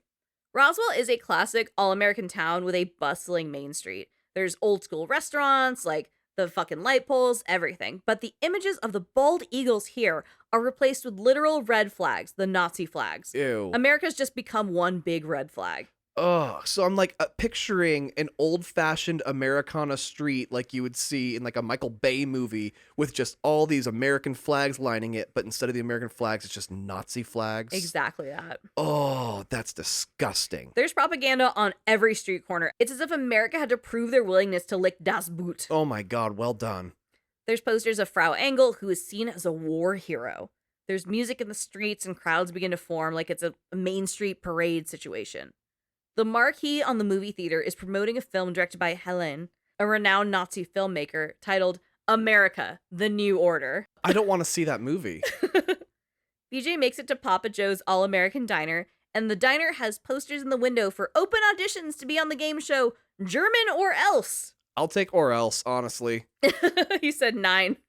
Posters inside the diner show more wanted posters for Terror Billy. A woman and her small son are at the diner counter.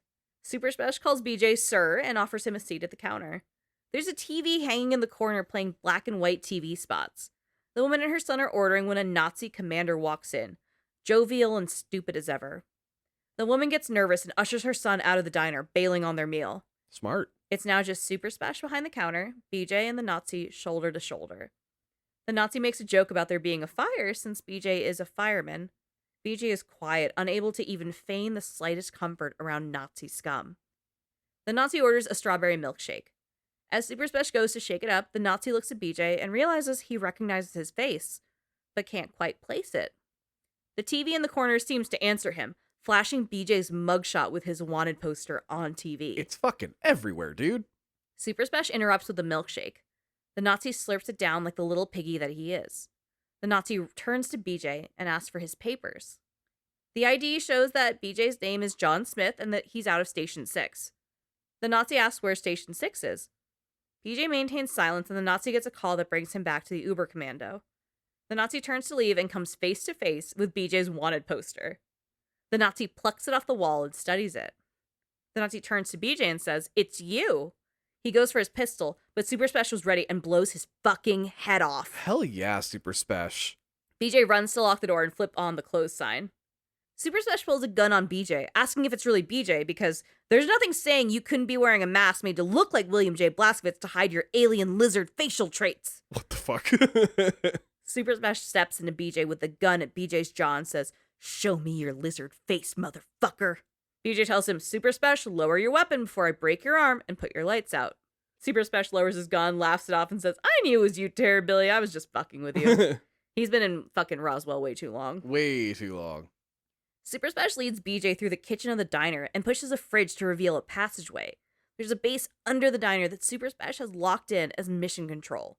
He welcomes BJ in, apologizing for the place being a mess, but reassuring him that he's insulated the walls to prevent alien mind-reading devices. Super Spesh does not deserve a name that cool. I think he's earned it, though, based on how he acts. BJ tells him that Grace and the baby are doing well, and Super Spesh says, "Oh, Christ, I miss them." BJ asks about mission control, and Super Spesh explains that he and his dad used this fortress to collect evidence of government cover-ups. After he quit being a lawyer, after Grace got acquitted, he dove into conspiracies and joined the Black Revolutionary Front. He says that in 1947, he and his dad found a flying saucer, but before they could study it, the U.S. military swooped in and quarantined it under the story of it being a weather balloon. Wait, really? He discovered it? I love this. This game is like very Forrest Gump, like all the big major things are related to everyone. Oh, fully. I love this. BJ says, "So you reckon you saw a spaceship?" And Super Spesh says, "I'm not saying it's a flying saucer from outer space, but it was clearly extraterrestrial in origin, if you know what I mean." That's saying it's from outer space. Yeah, but in a sideways way. Super Smash carries on saying, "It's all connected, man. If you follow the thread, it leads to a secret government facility called Area 52. Is Wyatt sharing the acid with anybody? No, these are long distance friends. Wyatt's on the boat getting high as fuck. Super Smash just out here on milkshakes like, oh man. Super Smash says, "Our government captured an alien flying saucer and they stored the salvaged bodies in an underground vault. And everyone was involved. The FBI pigs, the military pigs, even the goddamn King President Pig himself." Oh, the big pig. The big pig. Super Smash brings BJ to his manic as fuck mapping of the Southwest and points out Area 52, Area 51, Area 48, Area 56, all these hidden bases over Nevada, New Mexico, and Super Smash thinks it's all one massive connected complex linked up between underground train tunnels. Wait, I've never heard that. I kind of love that idea. He says it houses everything: plasma guns, mind control, anti-gravity guns, probably the portal gun. To drive the point home, Super Spesh tells a skeptical BJ that, and after our coward-ass government surrendered to the fucking Nazi pigs, our new masters took over all of these bases and they kept doing their own experiments due to further their own fascist agendas. Oh, no. There's a map of Area 52, the Oberkommando, and just underneath it is a marking that just says, "Weird shit." Weird shit. Oh, God. It's marked on the map. We're going straight there. That's where Super Spesh knows all the cool alien shit is. BJ says, "Whatever it is, it's not Martians, man." Super Spesh argues, but BJ tells him, no, I talked to Set Roth. It's Dottie Should. It's a fucking stronghold. And this pisses Super Spesh off, and he screams, "How the fuck do you know?" They're Jewish aliens, man. You simply can't argue with conspiracy theorists, but BJ doesn't know that yet, because BJ isn't on Reddit. Yeah. Spesh screams, "I'm not saying it's space aliens, right? But it goes without saying it's fucking space aliens." He keeps doing that. BJ sits exhausted from this conversation and his travels. He pivots the conversation and says, "Okay, so I got a nuke in this here fire extinguisher." Super Spesh calms down and says, "Okay, cool it." BJ tells him he just needs to get into the Uber Commando and then he'll use the nuke to blow the top brass of Nazi leadership to smithereens. Super Spesh cheers at this and leads BJ to a secret tunnel that leads straight into Area 52. Super Special warns BJ there's a lot of Nazis down there, and other things, like aliens. No, there's not. He gives BJ a radio so they can stay in contact and sends him off by saying, "Stay frosty, Blazkowicz." Oh my god, this dork. BJ heads down into the underground tunnels that lead into the secret military base. Alone in the tunnels, BJ asks Carolyn if she still copies, if she thinks they can all see he's fading. He tells her, "Without your wings, I would fail." BJ makes it to the train depot, which looks like a fully formed hangar. There's flags everywhere, there's tons of people and concrete, and there's even a fucking rocket train system, and BJ says, "Whoa, what the hell? They got rocket trains now?" Fucking rocket trains. BJ heads down to the platforms and kills every Nazi scum in sight, and goes to hijack a cargo train to make it to the Uber Commando. There's some Nazis on the cargo train, so BJ clears every cabin. BJ drives the train in Supermax mode, and it crashes upon landing at Area 52. It's fucking cool. It's like, I can make it go forward, can't make it stop. Yeah, there's always a goddamn train, so you might as well ride it. BJ makes a lot of noise when he dropped in, so he's immediately in a massive battle with a legion of Nazis. Super Special gave BJ some advice, though. If you want the Nazis to leave the nuke alone after it's planted and not disable it, he advises that he leave the nuke in the Uber Commando's nuclear reactor. That way the Nazis can't track the radiation of the nuke itself. Which is fucking genius. I love that. He's thinking ahead, he's proactive. I love Super Special. BJ heads out for the nuclear reactor. He overhears two Nazis talking. One asks if the other one's been to space. You know, because it's the 60s and everyone goes to space. BJ's like, wait, I have. Yeah. Everyone goes to space. It's fine. The other one says, yes, the lunar base, but it was before the terrorist attack. Oh, The one that Terror Billy carried out. hell yeah. Go Terror Billy. He's so like, oh my god, you've heard of me. BJ kills everyone in sight and makes it to the nuclear reactor and starts arming the warhead. BJ radios to Super Special to give him a heads up to get out of town, and Super Special says he'll get the tornado alarm set off so the civilians of Roswell can evacuate safely. Oh, that's smart. I thought that was so thoughtful that he was like, let me not kill everyone. Yeah. They agree to meet in Galveston. As BJ loads up the nuke, the alarm in the facility goes off, saying the facility has been compromised.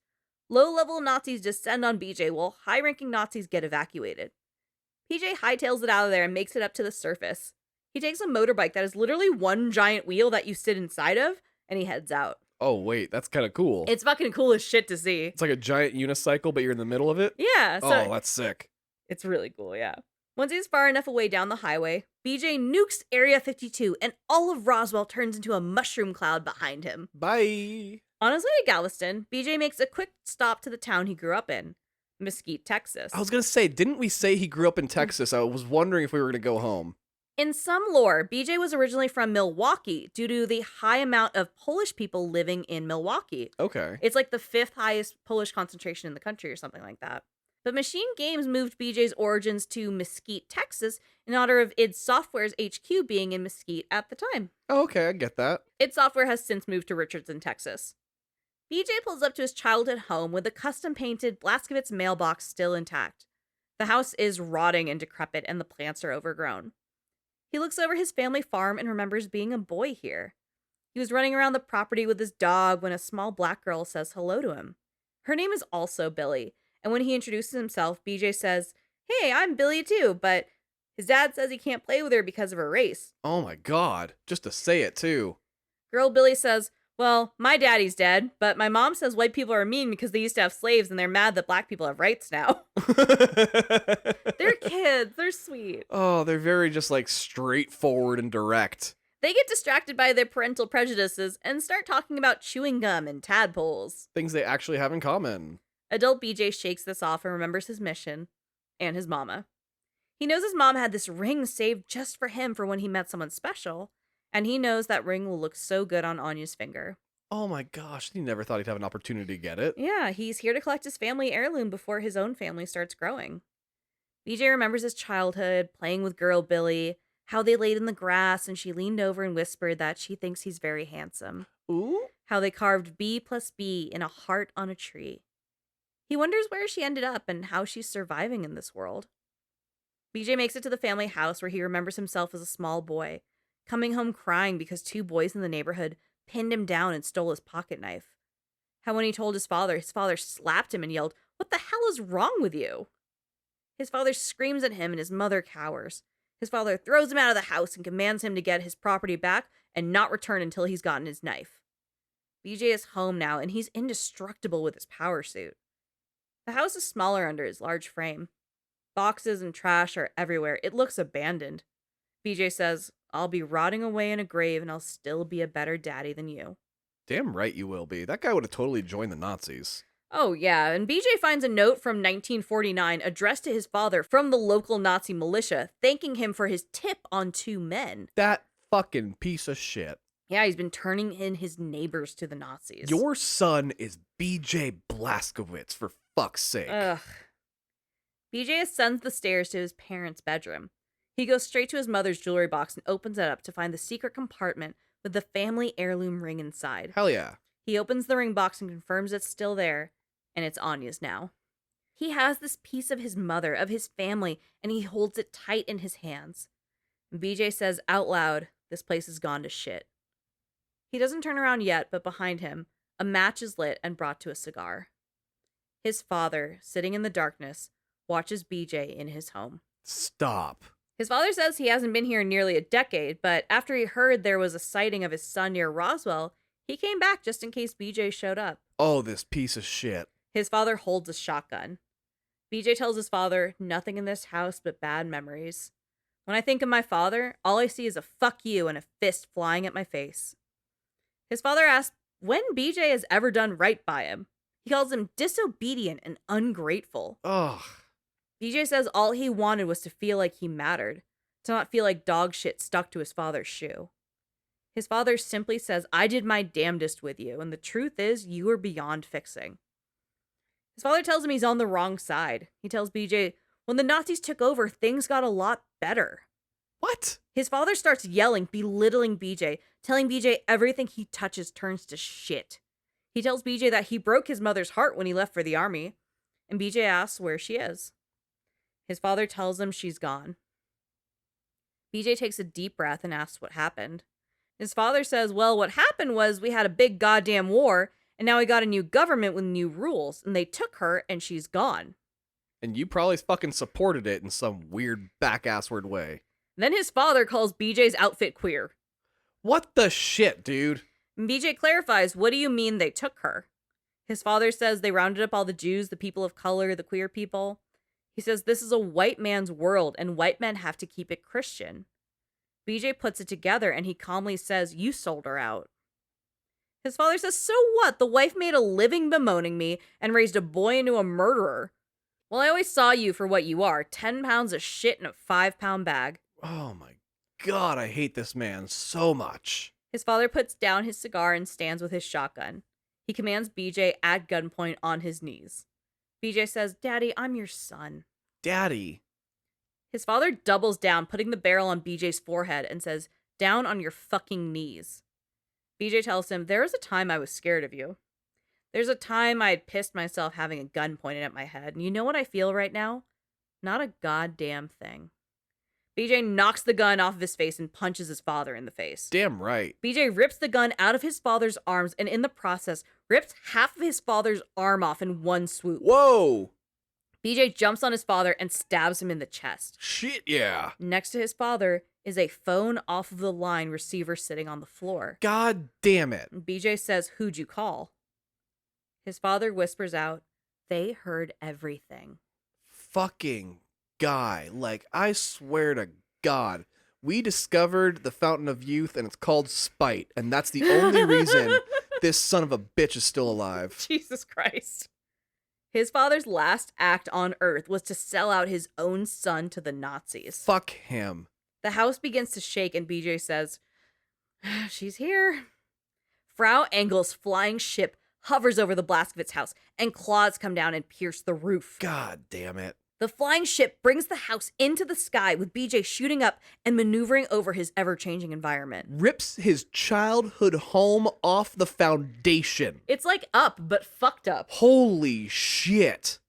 Frau Engel's voice rips through a bullhorn calling out for William Joseph Blazkowicz, telling him he will be captured, sentenced, and punished for his crimes. Drones descend on the dilapidated home swinging in the sky. Eventually, the claws release the home. everything slows down for BJ. He is falling from the sky into the ground. Oh my god. He thinks, why did I come here? This is a bad idea. I should have run home to you, Anya. Oh. BJ's arms and legs flail in freefall, and then a big wooden plank falls and knocks out BJ. BJ is stripped of his power suit. He lays naked and bloodied in the wreckage of his childhood home. Flanked by Nazis, Frau Engel is overjoyed. She says, that's him! One Nazi finds the ring box, and Frau Engel snatches it, showing off the open ring box to her Nazi troops. She takes the ring and says, Blazkowicz, really? Do you want to love me and cherish me till death do us part? She slips his family ring over her fascist finger. Oh, fuck no. BJ reaches up and weakly says, give me it.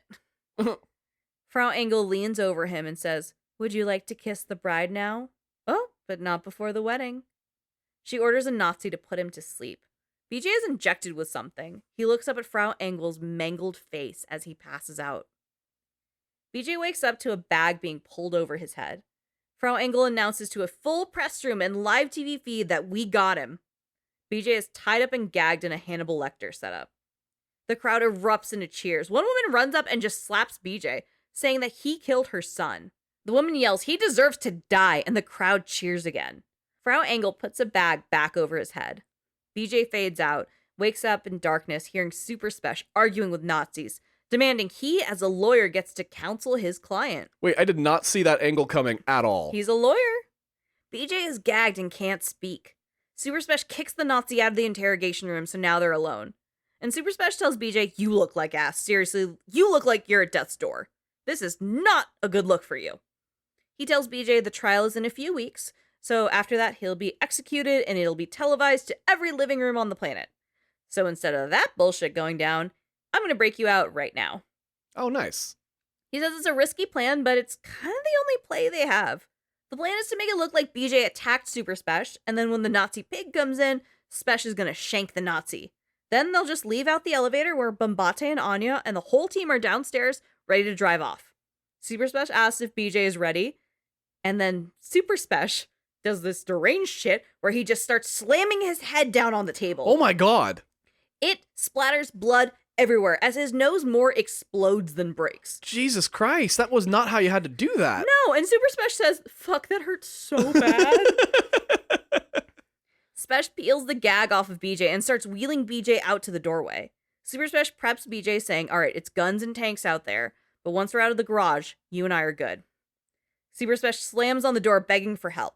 A Nazi comes in, gun drawn. Super Spesh says, Terror Billy got me, and he had help. It was space aliens, man. He blamed the aliens. Super Spesh goes to pull his knife up and over the Nazi, but from behind, Super Spesh is shot dead. Damn it. He falls to the ground. His last words were, it was space aliens, man. Frau Engel walks through the door, revealing she's the one that shot Super Spesh. The lawyer, the father, the friend. She saw this coming from 14 miles away. Jesus, right? Kilometers, we're in the Nazi territory. Oh, right. She laughs and calls Spesh an idiot. She turns to BJ and says he was dead as soon as he walked in the building. She walks up to BJ, tied up, and says, brave little darling, I am yours and you are mine. She tells him to open his mouth. She puts the gun she used to kill Spesh in his mouth and asks BJ, how does it taste? She wiggles her gun around in his mouth and asks again, how does it taste? The gunpowder of the bullet that killed your friend. Jesus, these people, like, I get the bad guys are the Nazis, but somebody has to write this shit, even if you're not a bad person. Someone had some dark weeks working on the script. Wow. She asks, how does it feel? Do you love the taste? A sound of screaming is heard echoing down the hall, and Frau Engel says, oh, do you hear that? It's my attack force moving in on your friends in the garage. I was thinking it was not a good idea to bring your entire team on this rescue mission. Don't do that. She yanks the gun out of BJ's mouth and complains, you are so boring. She turns and says, I'm going to go now and join in on the fun. The Nazis put the bag back over BJ's head. In the dark, BJ says, weeks pass, maybe more. I feel myself slipping away. Got me praying for the end. The bag is ripped off BJ's head and his vision adjusts to the bright lights of a courtroom. The ceiling is high, the room is a formal courtroom decorated with fascist trash propaganda. The judge at the front reads the crimes BJ is accused of, which is quite a long list. At the end of the list, the judge finds BJ guilty and sentences him to death. He slams his gavel and orders the bailiff to take BJ away. But it's BJ Blazkowicz. He's not going to go down without a fight. He breaks his arms out of their restraints and punches the bailiff and steals a gun. Breaks out of those restraints is insane. There's one objective on the screen. Fight. BJ runs through the aisles, killing Nazis, stealing their guns, finding the strength he felt was draining out of him all these weeks. Turns out he was saving it for his last hurrah. When the bodies hit the floor, the Nazis deploy super soldiers in small mechs and armed dogs at BJ. And the score roars with this crunchy, heavy guitar riff through. Oh, I love that. Waves and waves and waves of Nazi scum crest on BJ, but he mows all of them down with their own weaponry. It's quiet for a moment. BJ is surrounded by blood and bullet casings.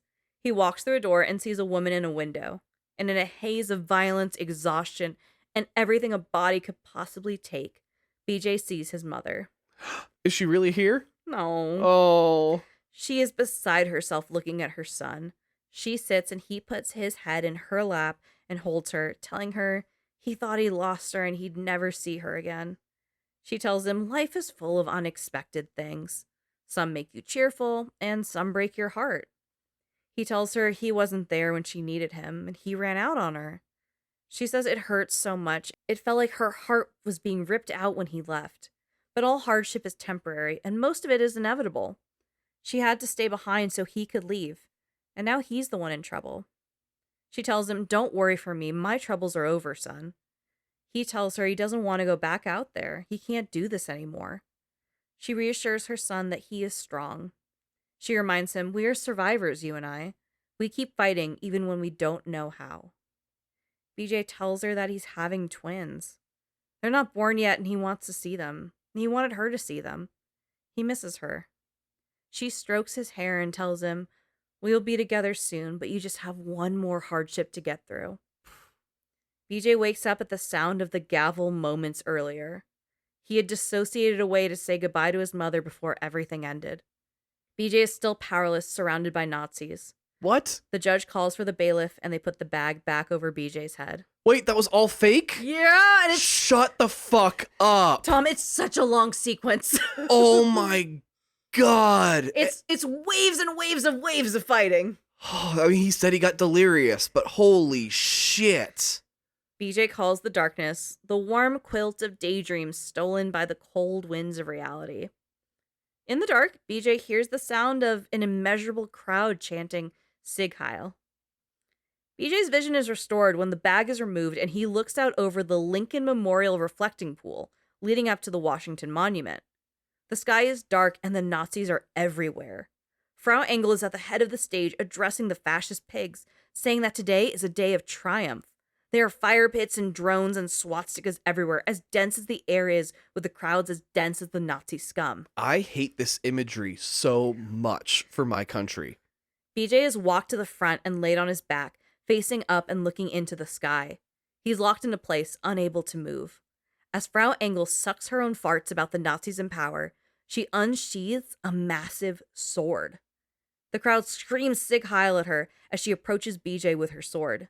She whispers just loud enough for only him to hear, "We would have been so good together, darling. You're breaking my heart." Ugh. She is still wearing his mother's heirloom ring. She stands and raises her sword and it comes down on BJ's neck. His vision gets blurry and he blinks. She does this one more time and everything starts coming out of focus. By the third hit, his head falls off of the table and rolls back. What the fuck? Tell me this is fake too. BJ's vision ends and Frau Engel goes to hold up his head. She smiles wide, holding his dismembered head up for the crowd and the world to see. What the hell? She holds it over the Lincoln Memorial and drops it. The head falls down a concrete drop with some slabs across it into a fire pit below, and the fire engulfs the head. BJ Blazkowicz is dead. How? Why? No! The screen goes black. The player goes limp. What is a Wolfenstein game without BJ Blazkowicz? It's not. Are you okay? How did they kill? Your eyes are so big right now. They fucking killed BJ Blazkowicz? Fully, he's dead. I've never heard this spoiler. Like, this is You didn't get this shocking. spoiled? I am fucking blown away right now. Thank God, because there's a lot of YouTube clips that just have the shot of Frau Engel holding his head as like, spoiler review, or like, let's get into Wolfenstein, because this came out again in 2017. Wow. I am amazed you did not get this spoiled. I'm so grateful you didn't. I'm hurt right now. How the fuck? He went through so much. And that's the game. No. No, it's not the game. You got so mad at me for half a second. I mean, considering I just covered Red Dead Redemption, but like still, fuck me. All right, let's keep going if there's more. A TV clicks on and shows a shot of the fire pit where BJ's head landed. It's paused and rewinded to when Frau Engel held the head just before she dropped it. Somewhere else we see someone is holding a remote control. Setroth says, everyone position, she's dropping it. Behind one of the concrete slabs, BJ's head falls and is caught by a rogue drone. The drone drops a dummy head in its place, with the dummy head seamlessly appearing to be BJ's. The rogue drone flies off with BJ's still warm, decapitated head. It goes through an air vent, and Setroth tells the team it's incoming and they have less than 7 seconds. Oh my god, no. Oh my god, the monkey and the cat. Oh my god, no. What's gonna happen? Oh god. Chad, I've never seen Tom this excited and scared. Oh my god. Fucking Setroth. What did you do? The drone enters the safe hold and Max, Haas, and Mbate catch the drone. Anya peels her baby daddy's head out of the claws of the drone. Setroth screams to hurry because if the brain loses oxygen, he could die. Wyatt takes the head from Anya and holds it steady while Setroth punctures the base of the head with tubes and plugs him into a machine. Anya screams, asking if he's alive, and Setroth looks at the readout and says, I'm afraid it's too late. Oh. Anya bends over her pregnant belly, exhausted and heartbroken. Mbate sits on the ground and Max Haas hangs his head and arms in defeat. Wyatt hits Setroth's arm and points at the machine as it clicks with positive readings. Setroth screams, brain activity! And the machine beeps and Setroth confirms, yes, he's alive. This is so fucking ridiculous now. What just happened? I play Wolfenstein for the pageantry. For the plot. Yeah. This is the origin story of Adam Smasher. No, that's fucked up. He would never. He would never, but still, what the fuck? We can rebuild him. We can make him stronger. Oh my god, you're the $6 million man. Anya is relieved and stands up. Wyatt tells Setroth, wow, man, this is just too far out there, Set. It's Wyatt. He's like, high as shit. It's like this robo dude. He has reason to be like, this is fucking crazy, guys. Max Haas yells, Max Haas! And Mbate confirms, Max is right, we need to get out of here. He's fucking Chewbacca now. You were so distressed 2 minutes ago, and now you're just having a fucking ball. Because it's so ridiculous. He was dead for a second. Yeah. And like, actually, 7 seconds. That's as long as we had. And fucking, that was the window. Now we have Robo Blazkowicz, and I am in love with it. I will admit, you're onto something. They do treat Max Haas like Chewbacca in this game, where he's gigantic. He is shooting at things. You know, he's not a pilot in this one because that's where Wyatt is, but he will just say kind of the one thing and everyone's like, Max Haas is right, you guys. Did you hear that? Bars. Setroth picks up BJ's head and places it in a canister with liquid and seals it shut. Now it's fucking Futurama. Oh, Hold yeah. on. The group leave the room through a sewer, and later, back at the U-boat, BJ opens his eyes. He's alive and inside the canister, staring through the liquid. All his friends are staring in at him. Anya's so happy to see he's awake. Wyatt is shook and says, holy cow, the god of immortal space fish swimming in his fishbowl! Hail, space fish! Oh my god. BJ looks around, assuming he was just dead, and I think now he's a fish. There's kind of an irony here, too, in that the original, I say original, but in the Wolfenstein 3D version, Yeah. all we knew of Billy was his head. And that's all we're left with here. That's all we had was his head. That was the only thing you saw. We couldn't even see hands. We couldn't see any of that. All we saw was his head. So bring it back to he's just a fucking head now. That's brilliant in a totally different fucked up kind of way. And to expound on that, no one will let him die. No, right? Against... Till you're 90. Yeah. Setroth comes into view and tells BJ that Carolyn had stolen a biologically engineered super soldier body from a Nazi lab. So convenient. Captain Nazi. Deadass. He points to a perfectly muscular white man's body. Thank God it's the same color, hanging on the other side of the lab. It does not appear to have a head.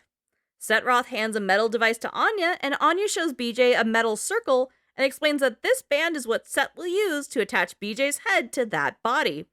It'll build a connection between the body and the head. That's how science works. Yeah. The team scatters to get ready, and Shoshana, the monkey cat, looks up at BJ. Cousin? Yeah, friend. Set also explains he can upgrade your body and either allow your body to compress into small places, ram through walls, or extend your legs to reach high things. What the fuck is happening in this game now? It's just a fun thing. It's nothing story relevant, but it's a really cool thing that you get a body upgrade when you come back from the dead. Oh my god. Like, could you imagine? No. Oh, this is insane. This is insane now. BJ picks an upgrade. I got super legs because I think that's cool as fuck. And Setroth tells him he's going to sedate him and get started. And Anya tells him she'll see him soon. And she kind of like taps on the glass, which I don't think you're supposed to do. No. BJ wakes up with Anya in his new arms. Shoshana peeks around, curious about her newest brother. BJ gives Shoshana some scratchies and then stretches his arms. Anya wakes up amazed at her man. He asks if this is real or if he's in heaven. Setroth wakes up and walks over, amazed. He asks how BJ is doing, and BJ says, I feel powerful. Set is shocked, but is a scientist. He starts asking questions. Do you remember your name? Do you remember the last 2 years? Shoshana is perched on Seth's shoulder. BJ cracks his neck and says, aside from killing Nazis? Anya laughs and says, if you die one more time, William, I will murder you. I will bring you back to life again and then kill you. I will never stop resurrecting you to kill you. I feel like this is something I've also said to you. Is his head out of the jar now? Yes, he is attached to the new body. All right. Anya takes BJ away to get him some clothes, and Set is absolutely giddy that this worked. BJ comes back to Set with a little pep in his step because I'm just going to assume and say it out loud. I think he road tested his new dick. Oh, okay. And he's happy. It's How working. does the genetics work with that? No, you know what? She's already pregnant, so it doesn't even matter. You can fuck someone that's pregnant. Yeah, no, I know. I mean, like in Okay. terms of if he got somebody pregnant, how do the genetics work in that situation? Oh, I don't think it's his. I don't think so either. Yeah, I think it's Robo Dick. But also, that super soldier serum, that should have just shot right through her.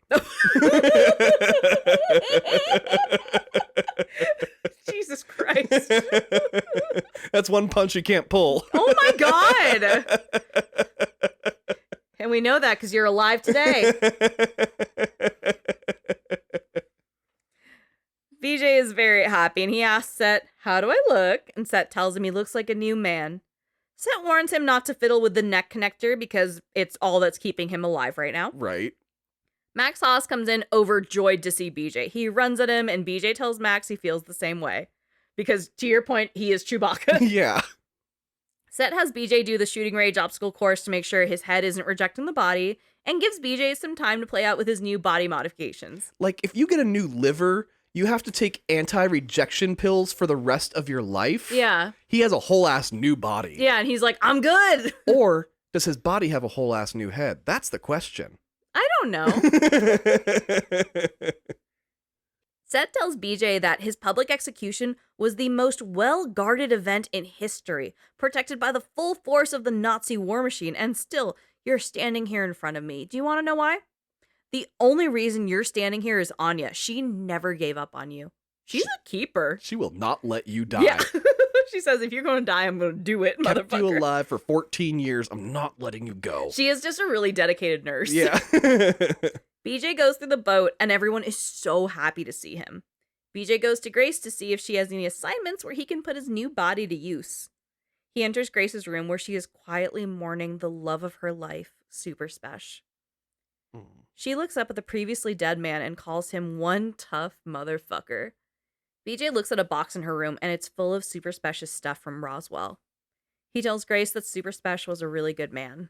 Grace lights a cigarette and asks, hey, what were his last words? Oops. Don't say it. Don't tell her. BJ's no liar. Oh no. BJ thinks back and tells Grace that Super Special's last words were, It was aliens. "It was space aliens, man." He died doing what he loves. Talking about aliens. Shouting about conspiracy theories. Grace, who I will remind you is a newly single mother, drags her cigarette and says, "Motherfucker." You know, they were saying that it was still healthy back then, smoking cigarettes. Around the newborn baby. She's having a stressful time. She just lost her baby daddy and the love of her life. Let her live. Yeah. Anya waddles up to Grace's room and says, "It's happening. It's a full-on assault." Grace stands at attention and tells Anya to have the engines run as hot as they can. Full fucking throttle, sister. Anya says, "Yes, ma'am, I'll tell them." Anya heads off and Grace tells BJ they're on course for the New Orleans ghetto. She catches BJ up saying the ghetto was home to one of the last resistance groups in America, run by a guy named Horton. After the war, the Nazis walled the city in and gathered up all the undesirables and dumped them there. Horton, his comrades, and everyone there are just stuck and rotting in the worst conditions imaginable. Recently, the Nazis have dialed up the pressure. Death squads are patrolling the city, killing everyone in sight, and their goal is to purge the city until no one is left. It's so fascinating, the use of the word ghetto here entirely. In the context of World War II. Right, because that's where that word comes from, was about poor Jewish neighborhoods during World War II, and now we use it to kind of describe poor black neighborhoods. And so to put it somewhere where it's both, that is so fascinating. Yeah, it's essentially like the corest value of that word, especially as it relates to like the American idea of that word as well. Oh my gosh, that's a brilliant use of it. BJ says, "We gotta do something." He's a golden retriever at Yeah. heart. He's like, "That's bad. I can't die. Nobody will let me, so I might as well finish this shit if I ever want to retire." Grace agrees and says, "Right on." She asks if his new body is ready for some Nazi killing, and BJ says he's more ready than ever. He tells her, "I feel unstoppable like a fucking freight train." And Grace digs this, saying, "You are a fucking freight train." Yeah. Grace tells him they have to make a stop in Manhattan first, and then they're going to New Orleans. The Nazis have key intel on the New Orleans base and a Manhattan stronghold. She also says one good thing came from all this mess. Your execution is all over the news. Everybody thinks you're dead as fuck. The Nazis think you're dead, baby. They're never going to see you coming.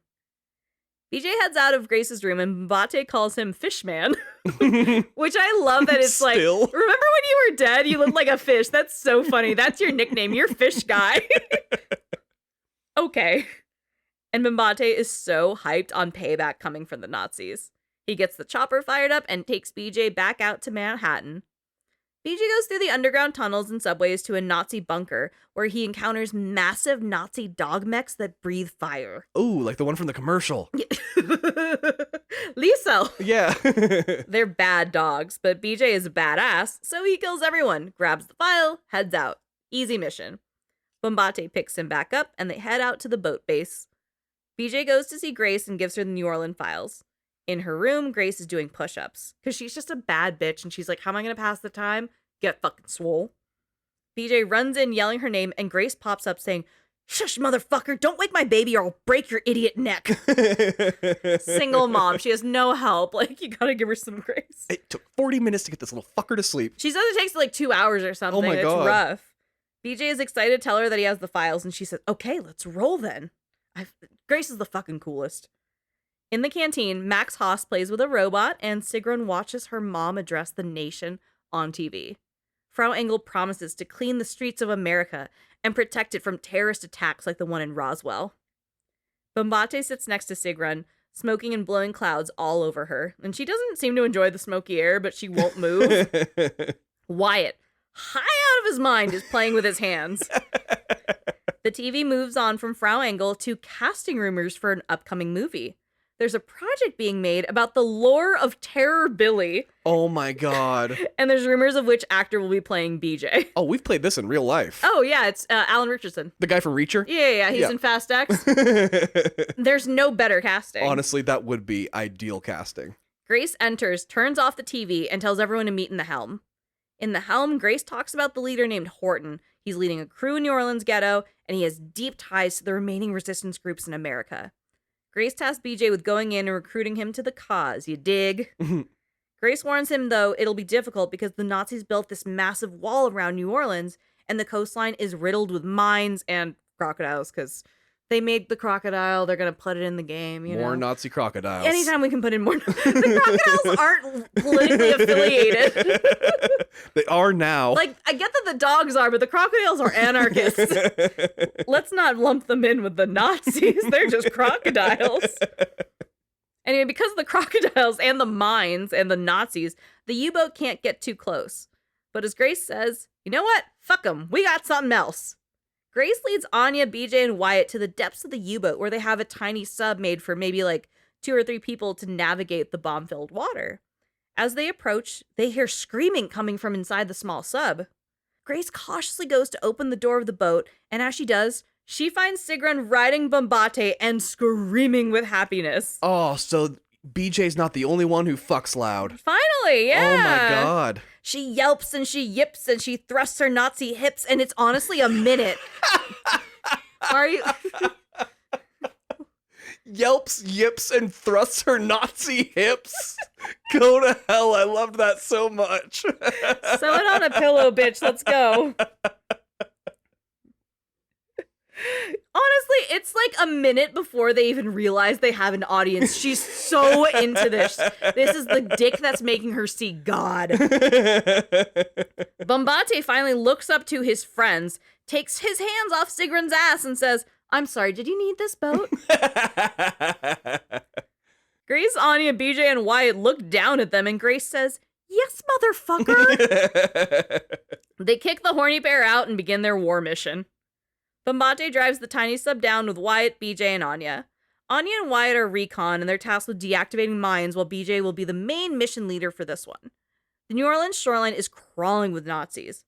Before Anya goes to deactivate the Nazi mines, BJ hugs her and holds his head over her pregnant belly, getting close to his children before he goes into the war zone. Anya goes in first, stabbing a Nazi in the dick repeatedly, while the twins kick in her womb. Wyatt, who's there with her, carefully holds his gun, scanning the area, and then the drugs hit. Oh no. Wyatt sees a fully cartoon animated chameleon. What? In a Looney Tunes-ass artwork, and this chameleon scuttles around the ground and at his feet. Like it's fucking Who Framed Roger Rabbit? It is fully in a different animation style from the entire game.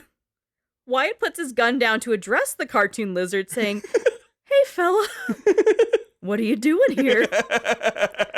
Wyatt scoops the lizard up in his hands and warns his hallucination that it's dangerous here and you have to be so quiet. I am so happy you took the Wyatt path now. Holy shit, this is insanity. This does not happen in the Fergus run, I'll let you know right now. Fergus doesn't get hooked on acid. Fergus does some really cool shit here that I can't discuss without spoilers, but Right. it's a badass scene where this is just crazy. The hallucinatory lizard squeaks a bit, and Wyatt holds it up to his good ear. His good ear. Oh god, that's right. Wyatt quickly tells his little friend they have to go and runs off to rejoin Anya while cradling a non-existent cartoon lizard in his hands. Hey, it's real to him. That doesn't help. Elsewhere, BJ lands on the shore of New Orleans where alligators are swimming freely through the shallow water. Wyatt radios in from his point saying there's not much sign of civilian life. BJ goes through the swamp and gets into a Nazi base that holds the wall around the city. BJ kills all the Cajun Nazis and makes it through the wall and into the city itself. Immediately in the walls of the city, one of the massive Nazi mech dogs that breathes fire is just, like, setting shit on fire loosely. Ugh. Indiscriminatory fire. BJ was just recently a firefighter, so he should know how to deal with this. New Orleans is completely trashed. Once one of the most vibrant cities in the nation, everything is rusted and dirty and destroyed. There are buildings on fire, again because of the Nazi fire dogs, Right. and Nazis patrolling, shooting everything in sight. Anya radios into BJ to check in on her man, and she tells him, hey, I don't know if this is normal, but the pregnancy is making me a little, excited. Which kind? Kill excited or horny excited, girl? Well, like she's gonna make another baby. Okay. Wyatt clears his throat on the line, and Anya realizes everyone is on the same radio frequency. She asks if everyone heard that, and we hear Grace confirm yes, Bombate confirm yes, and Max Haas confirm Max Haas. Well done, Max Hoss. And everybody's like, damn, that's a good point, Max. Yeah, like, that was really sweet of you to say, Max. Thank you. Deep in the heart of the city, BJ hears a voice ring out saying, "Don't you Nazi sons of bitches know what the Bible says? Love thy neighbor and so forth. Well, I'm a servant of God, and I can tell you our Lord is almighty pissed at you for violating the commandments." And BJ says, okay, someone's putting up a fight. Right? BJ follows the voice of the sermon, and it leads him to a street covered in Nazis. The man giving the sermon notices BJ absolutely obliterating the Nazis and commends him, saying, "That's some prime-grade Nazi killing you got going on right there. Come on up, son." A ladder comes down from a window, and BJ obliges. BJ meets Horton, who is definitely not an ordained preacher, but wears a cleric collar and is certainly a silver-tongued devil. Love that. He has tight white and gray hair and has an endlessly charming southern drawl. And this is a little brain rotty, but there's something about his accent and the way he looks that reminds me of Link from Good Mythical Morning. Oh, okay. He's the leader of the New Orleans Resistance, the man BJ's been looking for. As BJ introduces himself, Horton recognizes William Blazkowicz as Terror Billy, because of all the branding, Hashtag Terror Billy. and asks, "Aren't you supposed to be dead?" BJ just tells him, "I recovered." Horton asks what his business is around these parts, and BJ says he's with the revolution. Horton leads BJ into the base of operations, a place he calls the last remaining haven for the cancerous growth of independent free thinkers spreading all over the South and yonder. Horton announces more than he speaks, holding his arms open like he's not just the leader of the team, he's the conductor of the symphony of free Americans. He is always preaching. Absolutely, and I love him for it. He's truly one of my favorite characters.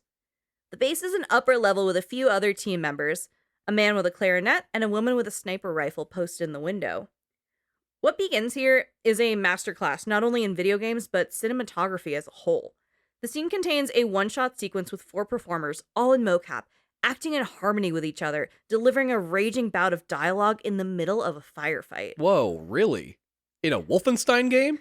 Yeah, a lot's happened just in this game alone. Fair enough. They killed BJ Blazkowicz.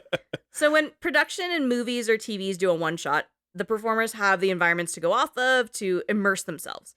Even with green screen one-shots, the performers are still in some sort of like makeup or costume or something else to place them in this world. With mocap performers, they are in skin-tight ping-pong ball suits, more aware of their movement than ever, with bare-bones staging and very different resources than filmed productions. My point here is that these performers had to build everything around this world from nothing, deliver this absolutely exhilarating performance set to specific timed events, and do it all while in spandex. Honestly, it's a testament to the level of skill that video game actors have. Absolutely. The sequence has been broken down and studied by Polygon, and I'll link their excellent analysis in our Discord, but for now, I'll connect the dots. Horton introduces the man holding a clarinet as Paris Jack, saying he's a brawler, a cutter, a true believing anarchist, and a hell of a clarinet player. Paris Jack tells him that he doesn't like to toot his own horn, except literally. The woman with the sniper in the window announces that the streets are quiet, then corrects herself as she fires off a shot. A scream is heard, and she confirms, yes, the streets are quiet. And now they're quiet. Horton introduces her as the professor, a woman with eyes that can see a speck of dirt on a cow's ass 100 yards away. BJ says Horton's got a lot of good people here, and they should join the resistance. They could always use more people. Horton asks, how do you reckon you're going to start this revolution of yours, Terror Billy? Upon hearing the name, or the branding of Terror Billy, both Paris Jack and the professor look up and realize, oh, holy shit, it's him. You're supposed to be dead. We watched you die on TV like a day ago. Everybody did. Professor asks, didn't that Nazi bitch kill you? Horton answers them saying, seems our friend here kindly told St. Peter to go fuck himself. Didn't take. Paris Jack is impressed to see Terror Billy in person. Screaming is heard in the alley, and the professor says, oh, damn it, here they come. She cocks her rifle and says, Paris, I'm feeling a little jittery. Do you mind taking the edge off? Paris Jack says, let me see what I can do about that, and picks up the clarinet. And the one take begins here, with Horton pulling a bottle of booze down for him and BJ to share. He explains, my mom always said, never trust a man who can't hold his whiskey. Horton pours 2 glasses of Old Horton's special whiskey for him and BJ at a table, and they sit on opposite ends. It's a Southern-style moonshine Horton cooks up himself, which is just deranged off the bat.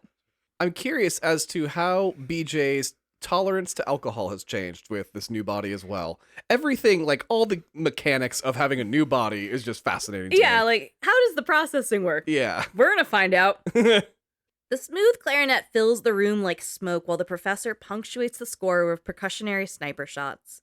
BJ knocks his drink back entirely while Horton takes just like a big swig, but is like, what the fuck? Horton tells him, I respect your ambition, but there's nothing can be done no more. The world is sank into the crapper, and all we can do now is drink the whiskey and watch the vortex suck it all down. BJ leans back and says, I didn't expect your belly to be quite so yellow. Ooh. The camera swings around Horton and BJ, circling them as the scene gets tighter and more tense. Horton says, we've been fighting for a revolution since long before the Nazis came here. We were the first to start building a civil rights movement to advocate for equality for everyone. You know the concept of civil rights, Billy. No, you don't. You're just a jarhead, ain't you? Oh, this is not the first time he's been yelled at for this.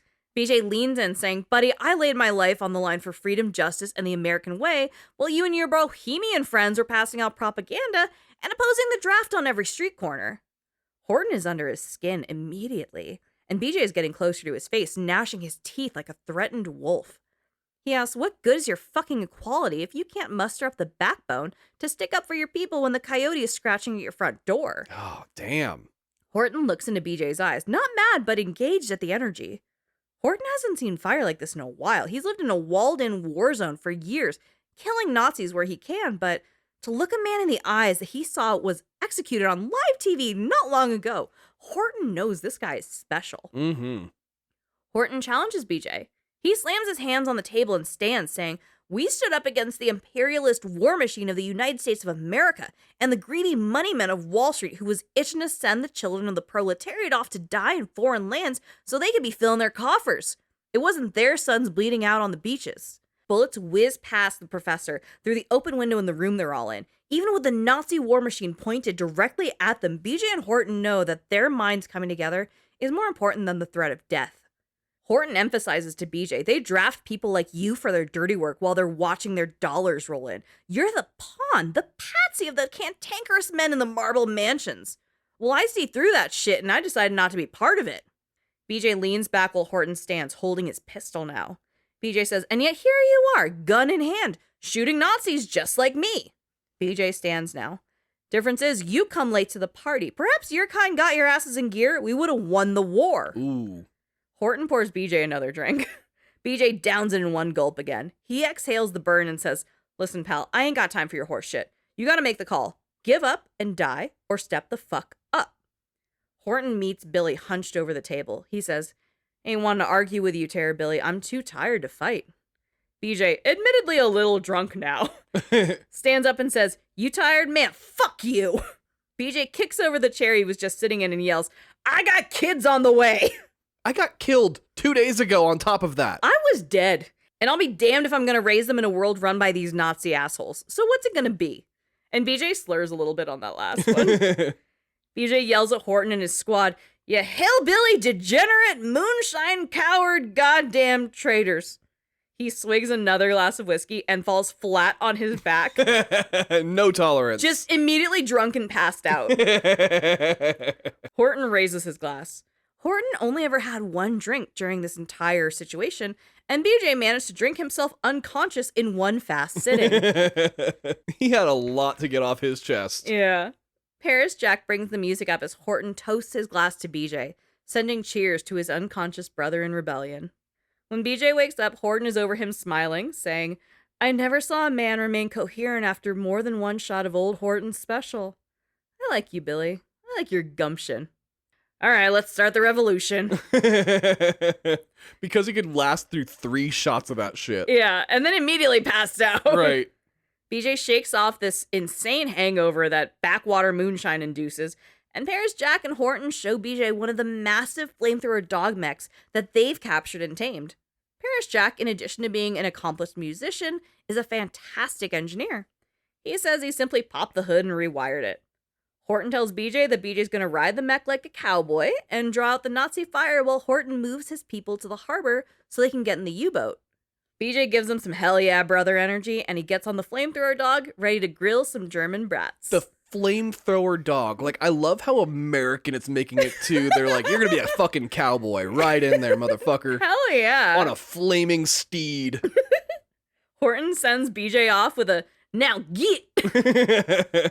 And this begins a fantastic sequence of BJ riding the flamethrower dog mech and burning Nazis alive as he makes it through New Orleans. BJ takes the flamethrower dog as far as he can, and then he hops off to shoot Nazis on foot. BJ checks with Anya, and we get a split screen of the two. BJ in a safe room, and Anya actively shooting Nazis and throwing grenades. Pregnant as fuck. Pregnant as fuck! He asks how she's doing, and she says, "I'm fine." And when a woman says she's fine... There's nothing fine going on at all. I'm killing so many, my kids have a kill count. Yeah. She says she's trying to regroup with Wyatt, and she's contacted Grace to get the U-boat in. BJ tells her not to do anything reckless and stay safe. She assures him that she and her giant pregnant belly will be fine. BJ radios Horton to tell them they're ready and coming in with the U-boat. Horton says that's great, but he reckons the wave of Nazis over yonder may slow them down dearly. BJ wagers he can get their attention. He's getting a little southern with Horton, which is kind of fun. Like, there's little draws that come in where he's like, oh, right, he's a Texas boy. Like, it's a little of that cross reference when you, like, talk to someone from a certain region and you kind of mirror it back to them. That revertigo? Yeah, a little bit of that. It's cute. BJ heads off to the front lines to attack the Nazis and get Horton's squadron to safety. Wyatt radios in saying, "There's so many, Captain! Does it ever end? Can you dig it, man? Wyatt out!" Oh my god, Wyatt. Was that you or the fucking lizard? I think it was the lizard, I'm not gonna lie. There's chaos as Anya, Grace, Wyatt, and Horton coordinate to get people moved into the U-boat. BJ creates enough space by killing Nazis to give them enough time to get on board. Unfortunately, the commotion has attracted Frau Engel's flying ship, which hovers over the U-boat on the outskirts of the swamp. BJ fires the U-boat's cannons at Frau Engel's flying ship, and the U-boat manages to get away. They're getting her attention again, so they have to be very strategic about everything they do, even more so than ever. I love how menacing her flying ship is. Oh, it's fucking horrifying to see. Like- Look up and see a spaceship thing hovering above you that's full of Nazis. And it's just, you know it's her in there, too. Yeah. Oh, it's the worst. In the U-boat, Horton gets settled and sits with the squad. Wyatt, Grace, Anya, BJ. Horton says, all right, if we're going to start this revolution, we got to put an end to Frau Engel's flying ship. Grace says, got it. We take over the flying ship and we use it against the Nazis. BJ says the ship is run by an automated security system called Odin that he saw when he was on there. So Grace confirms, all right, we're going to get the Odin codes. We're going to hijack the ship. We're going to disable the fucking thing. Unfortunately, Odin codes would be considered a top military secret. Only top Nazi leadership would have access to it. Wyatt starts to contribute to the conversation now. Oh no. He breaks his silence by saying, "It's so easy, man. I've got it all figured out. What are you gonna do? After you atom bombed the Uber Commando in Roswell, the Nazis ran scared." Wyatt gets up from his seat and starts walking around, gesturing with his arms out wide. "They took all their top brass, all their top military secrets, and they reestablished the Uber Commando on Venus. Oh god, it's aliens again. Venus, the planetary body. Venus in space, man." What is going on with everyone? Wyatt is in an acid version of a K-hole. Yeah, right? An a-hole. An a-hole. Oh no!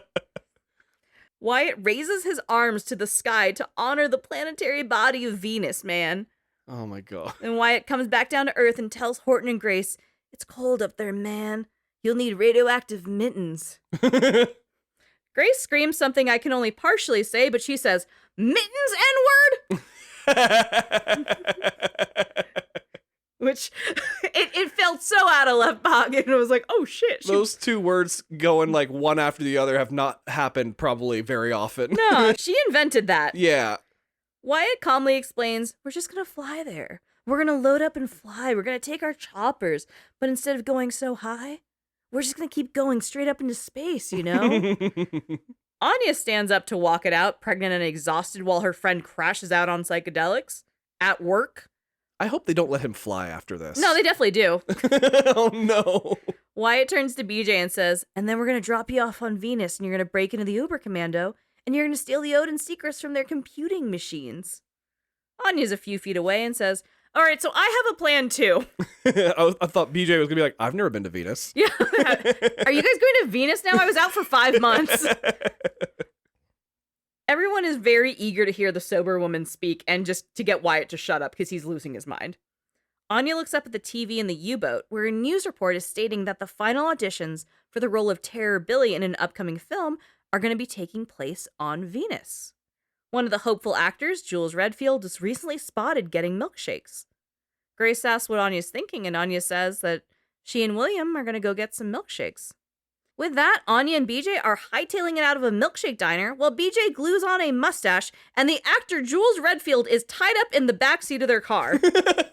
Wait, that was all just done in a cutscene real quick? Yeah. I love that so much. Anya tells BJ that Jules Redfield's papers are probably in the glove box, and while she does that, BJ slaps on a fake mustache. Anya pulls over and BJ asks how he looks. She strokes the fake mustache and says, like a walrus. She drops him off at the... I can't tell if it's an airport or a spaceport, whatever's appropriate. Makes sure he has his suitcase, which is obviously loaded with guns, and reminds him, you're Jules Redfield, professional actor traveling to Venus to audition for the role of William Joseph Blazkowicz. Wait, are they really going to Venus? Yes. Wait, that wasn't a joke? Okay, so when you do drugs, sometimes you're right. Holy shit, we're really going to Venus. Oh my god. Now, you are summoned by personal invitation, so security on Venus should be minimal. And then she tells him to break a leg. Are we all on acid? A little, yeah, why? BJ sets off to head up into space via spaceship. The trip is uneventful. BJ's been to space before, so this isn't crazy. He's old hat at this. Yeah, he's like, this is fine, this is normal. I brought a magazine. When he arrives, he's met by Helene, the director of the movie, and she also directed America: The New Order. She apologizes for the long commute, but she says the movie's producer favors a safe location and has an affinity for dramatic settings.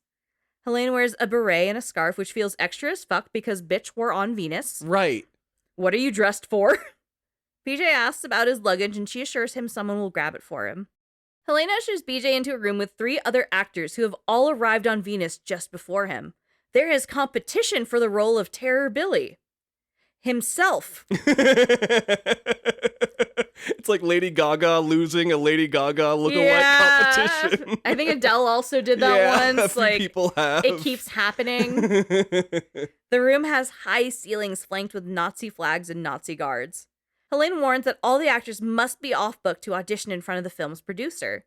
She warns that the producer has a volatile disposition, so be careful what you say or do in their presence. What are they going to do without Harvey Weinstein? How is that worse? Oh my god. Because you know they're not working with him. Literal Nazi, yeah. Helene turns to BJ directly and says, Mr. Redfield, I can't stress enough how much you need to know these lines by heart. And BJ nods, knowing he can't blow his cover. And now he's fucked. Oh. He picks up his script pages with his lines highlighted, and he wonders, how am I supposed to remember this shit? I have scrambled eggs for brains. He also only has 3 lines, so calm down, BJ. The other actors chat, wondering why they had to go to Venus. Like, what's wrong with Los Angeles? They figure the producer must be a big cheese if they had to come out this far. One of them is a real douchebag, and he's like, it's not even real acting unless you're on a stage, so that's why I don't take a lot of film or TV projects. Oh my god, you pretentious ass. BJ hastily writes his lines on his palm. The doors burst open and the producer enters. And Helene screams, Heil Hitler. What? Hitler is an old, shriveled shithead. What? Open mouth coughing as he enters the room. The producer is Hitler? Like, yes. the Hitler. That one. The Adolf. Yeah, Kanye's favorite person. Oh my word. It's been weird that they haven't mentioned Hitler, really. Yeah, he's not actually a big factor of of Nazi world at all. We've been very focused on General Death's Head in the last one and Frau Engel in the last and this title. But yeah, and finally we're getting Hitler. Finally. I mean, not that he should be around anymore, but still, and he's on fucking Venus? Yeah, to be fair, this is not a lovely portrayal. Okay. He wears a robe and a pajama pants and looks unwell, like he's alive out of pure spite, to your point earlier. It's the fountain of youth. The other actors stand at attention and say Heil Hitler, but BJ simply sits and looks on at the man who destroyed the world. Refuses to do it. Fuck yeah. You just gave yourself away. That is the 3 fingers. The team has said Inglourious Bastards inspired a lot of these games, obviously. No way. Like, and naming the one cat thing Shoshana. Shoshana, yeah. Hitler says nothing to the actors, but gestures at Helene to come over and asks who these strangers are. She explains that these are actors auditioning to be Blazkowicz, and Hitler pulls out a pistol and screams that none of the men, including Blazkowicz, look anything like Blazkowicz. Helene assures him that makeup will help. Hitler's hair is whitened, but his shitty little shit smear mustache remains dark. He asks if the actors have read his book, which is the douchiest way to introduce yourself to people. One of the actors says, "Of course I read it, Mr. Hitler. It's super good." Mr. Hitler. Oh, ooh, I hate that. He does too. He spits and screams, telling the actor to refer to him as Mein Führer. Okay. Wait, no, but not in the same way that he's upset by it. Yeah. Mr. Hitler accuses him of being deceitful and Jewish. The actor assures him he is not deceitful nor Jewish. He's from Arizona. Upon hearing the actor is from Arizona, Hitler shoots the man several times to death. Oh my god. Hitler steps over the dead actor's body and puts his gun back in his robe. He picks up an empty champagne bucket, puts it on the floor, and begins to piss in it. Oh my god. He is hardly human anymore. No. He hardly ever was, but still. Just scum. Hitler turns to yell about how everyone should read his book, and his piss stream wanders onto the carpet. Again, the writers are like, just what's the worst thing he could do in this moment? He will always choose the worst option in every interaction he'll ever have in his life. Hitler addresses the actors and says his masterpiece is this script that they're casting for now. He says he's made sure every line, every single syllable is flawless. The actors and Helene just clap. BJ leans in, restraining himself from killing this shit stain right now. Hitler coughs a few times and then throws up violently on the carpet. He's so disgusting. I'm glad that they are portraying him as just even worse than he was in real life. Like, more pathetic than he allowed to leak out. It's so good. Yeah. Helene goes to clean his face and he leans on her and calls her mother and then shoves her and tells her to go away. Ugh. Hitler goes to BJ and holds out his pistol and demands BJ do the scene. Helene delivers the lines to BJ, who looks at his hand and flatly delivers the lines as best he can read them off of his hand, because he's not a good actor. Right. And in gameplay, when you're doing it, you look down at your hand and your hand is smeared. And the game gives you options of dialogue. Really? And if you get them wrong, you blow it? You blow it. You really beef it. You got to get them right. You got to be off book. Truly. Love she it. warned you. Oh, that's so good. That was foreshadowing. That was instructions to the gamer, not to the character. Yeah.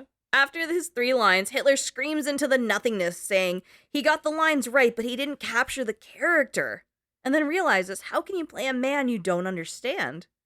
Another actor does the scene with Helene, which is strange to hear another actor doing BJ's voice next to BJ. Right. Hitler says no one's nailing it, so he's going to give them the tools to understand the character better. And then he realizes he's hungry and wanders away for a little bit.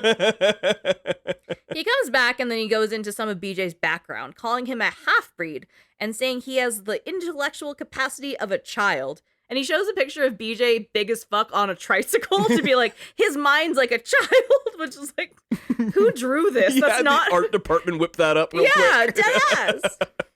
Hitler lays on the ground, cradling his pistol, and gives up, telling Helene to continue on. Helene says this role is very physical, so they're going to do a quick fight scene. She says this scene is where BJ plants a bomb at a German orphanage. Whoa. One actor is put into a small glass cage with a Nazi soldier, and Helene instructs the actor to improvise a fight scene and then read lines after the fight is over. The first actor gets knocked in the nose immediately and starts bleeding everywhere. He asks for medical attention for his bloody nose and ends the scene. Hitler says that was terrible and shoots the actor 3 times in the back while lying on the ground. Oh my god, I was like, don't call for medical attention, you're fucking dead. Yeah. Helene invites Mr. Redfield, BJ, to come do a scene next. BJ enters the room with the Nazi soldier. He takes the gun, shoots the Nazi to death, and then beats the Nazi with the butt of the gun. Good. He leans against the wall and says, "Is that what you wanted, you Nazi assholes? Because that's what you're getting." Hitler stands saying, "Wonderful. He is born to play the part. He was. He will be my Blazkowicz." Hitler shoots the last actor that was brought to Venus since the role has been filled. Oh my God. And the other guy is just simply not needed anymore. Now, in this sequence, you can kill Hitler, but it gives you a game reset, essentially. Oh. But you do get an accomplishment for shooting Hitler. Oh, you get an accomplishment for fucking it up, basically. Yeah, there's a trophy. Like, we know you want to, but that's not part of the story. And that's, like, obviously the first thing I did. I was like, the second I'm on stick was like, pop, pop, pop, fuck you. I'm gonna kill you with my bare hands. But then it turns everyone against you and the entire room kills you. It's like when you're Arthur going to Blackwater, unfortunately. Right. But I tried, y'all. BJ is brought to a guest room on the Venus compound since he booked the role, and he gets to work. The first thing he does is kill the Nazi who brought in his luggage, as Helene promised someone brought it in, and he rips off the stupid itchy mustache. He's ready to get these Odin codes and fuck some shit up. BJ snuck a gun onto Venus in his suitcase, so he grabs that and gets to work. He goes through the Venus base, killing everyone he can, leaving the planet of Venus soaked in the blood of fascist Nazi assholes. BJ has to get into a spacesuit to get to the surface of Venus to find the Oberkommando on Venus for the Odin codes. BJ says, it's hot like Texas in August. Absolutely brutal. There's some resource management here where there's coolant in the spacesuit so you don't overheat, which I thought was cool. Okay, that's pretty neat. There's a healthy segment of fighting in the spacesuit because it's a Machine Games Wolfenstein title, and of course you go to space. And BJ looks out and he does appreciate the view, and he says, it's prettier than pie supper. And then in a foreshadowing of their next game, he looked out and he said, Venus. Yeah. He's basically Indiana Jones. BJ shoots his way to the Oberkommando, retrieving the Odin codes, and is ready to head home. He hijacks an escape pod and flies his ass home, piloting a spaceship into the ocean. He lands the ship in the ocean and sits on the surface waiting for the U-boat to come get him. Bombate pops his head out of the U-boat to greet him, excited to see his friend. I feel like the escape from the moon was a lot more involved than his escape from fucking Venus. Yeah, Venus was a lot easier to get in and out of. BJ rejoins the U-boat with Bombate, but when they get in, the emergency lights are on and no one is in the halls. Why? BJ asks what's going on and Bombate doesn't know. He thinks something is wrong and tells BJ to be ready for anything. Shoulder to shoulder, Bombate and BJ turn into the helm, where the lights come on and everyone is there with party hats yelling, surprise! The most cheese dick possible thing. You don't surprise a person like BJ Blazkowicz. Today is August 11th, and it's BJ's 50th birthday. He's 50? Part of him is 50. Right. The aftermarket parts, we're actually not sure what the age gap is on that. Wow. BJ Blazkowicz is a Leo. Anya holds out a banana cream pie with candles, and Paris Jack plays Happy Birthday on his clarinet. BJ blows out his candles and says, I didn't think I'd make it this long. I didn't either. And he didn't. He did die. Yeah, he didn't make it this far. Grace toasts him, saying he's the toughest motherfucker she's ever met. Horton cheers as well to Terror Billy. Max Haas hugs him, saying, Max Haas! That's a great point. Yeah. Max Haas is actually the one who made the banana cream pie. Really? Yeah, he's a chef. He's got so many skills. I love Max Haas. Max is really wonderful. Also can't die.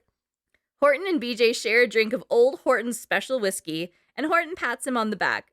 Grace asks if BJ got her anything from Venus, and BJ tells her, well, the gift shop was closed, but I did bring this back, and he gives her the Odin codes. She is ecstatic. Could have at least gotten a keychain. Come on. Paris Jack keeps the party going with some smooth clarinet. Bombate gets to know one of the newer members of the crew, the professor, that sniper woman from Horton's gang. Ooh. He leans in and charms her a bit when Sigrun comes up from behind Bombate and wraps her arms around him. Rightfully so. You don't get to fuck around like that. He gently takes her arms off of him since he's actively spitting game. Okay, I guess it can. Before Sigrun can even cry, Grace asks her to decode the Odin codes with her Nazi eyeballs. Here, distract yourself with this. Yeah. She clearly doesn't like this, and then Grace says, oh, did I hurt your Nazi feelings? Suck it up, princess. Sigrun, who just got humiliated twice back-to-back, takes the Odin codes and storms off. Wyatt, Horton, and Max come in with cases of bottles all clinking together. Grace stands on a table and announces that tomorrow, we shoot Nazis until we run out of bullets. Damn right. But tonight is for Blazkowicz. Let's go into this battle hungover as shit. Yeah, this is a great idea, guys. Let's get dehydrated. The squad toasts and holds up bottles for BJ, and the rebellion begins to party. Anya and Max Haas dance on tables until Max falls off. Horton tries to get Shoshana, that half cat, half monkey, to try his moonshine. The music of the OG Wolfenstein plays under this party montage. Really? That's great. This is really where it feels like Red Dead, where like, oh, there's a sequence with a party, and this feels so good to see everyone happy for once. Oh, I love that. Drunk as shit, Horton asks BJ about the canister they preserved his head in when Setroth shoves them both out of the way and pukes in his head container. Grace walks by Bombate and the professor making out furiously in the hallway. Oh. And Grace clicks bottles with the professor while she walks by. Everyone is wearing pointy, colorful party hats. It is the sweetest thing ever, and they're all having a fantastic time. Oh, I'm so scared for what's to come because you're not allowed to have a good time in something like this. Except for one person. Oh. Wyatt is not having a good time. Time is moving slowly for him, and he's having a bad trip. And it happens. Sometimes you're overstimulated, and when you're on psychedelics, it makes it way worse. It sucks that he was having such a great time during everybody else's bad times. During the war, people were shooting, and he's like, my lizard and I are on an adventure. And everyone's finally at a birthday, and he's like, this is the worst day of my life. It was his idea to go to Venus. He did fix it. The night gets later, and the squad starts getting slap happy. Sigrun finds the professor and slaps her for hooking up with Bombate. Ooh. The professor, in turn, slaps Bombate for being a fuckboy. Yeah. And then Shoshana slaps Horton because she's like a cat monkey and doesn't want to drink the fucking moonshine, dude. Late in the night, or maybe really early, Anya wakes up, a ferociously hangover BJ, saying that Wyatt is missing. Anya tells BJ he has to find him because she's pregnant and she needs to sleep for an hour, okay? She shoves him out of bed so she can curl up for a little bit before they start the revolution in America. Paris Jack tells BJ he saw Wyatt late last night and he was having a really bad time. Wyatt was telling Paris Jack that his music was liquid gold dripping into his veins, which I hate. Now, Wyatt went to Harvard on a clarinet scholarship, right. So he really digs what Paris Jack can do. And they chop it up a bit over music, and Wyatt says, it's like riding on space winds. He's just, like, never heard jazz before. And Wyatt says the music makes him feel nauseous. And then he starts barfing everywhere. Puking rainbows as far as he's concerned, though. Deadass. Paris Jack is like, dude, I see you doing drugs all the time. What the fuck? You're not built for drugs like this. Wyatt tells him this is about the universe, and this is about things he needs to make sense of.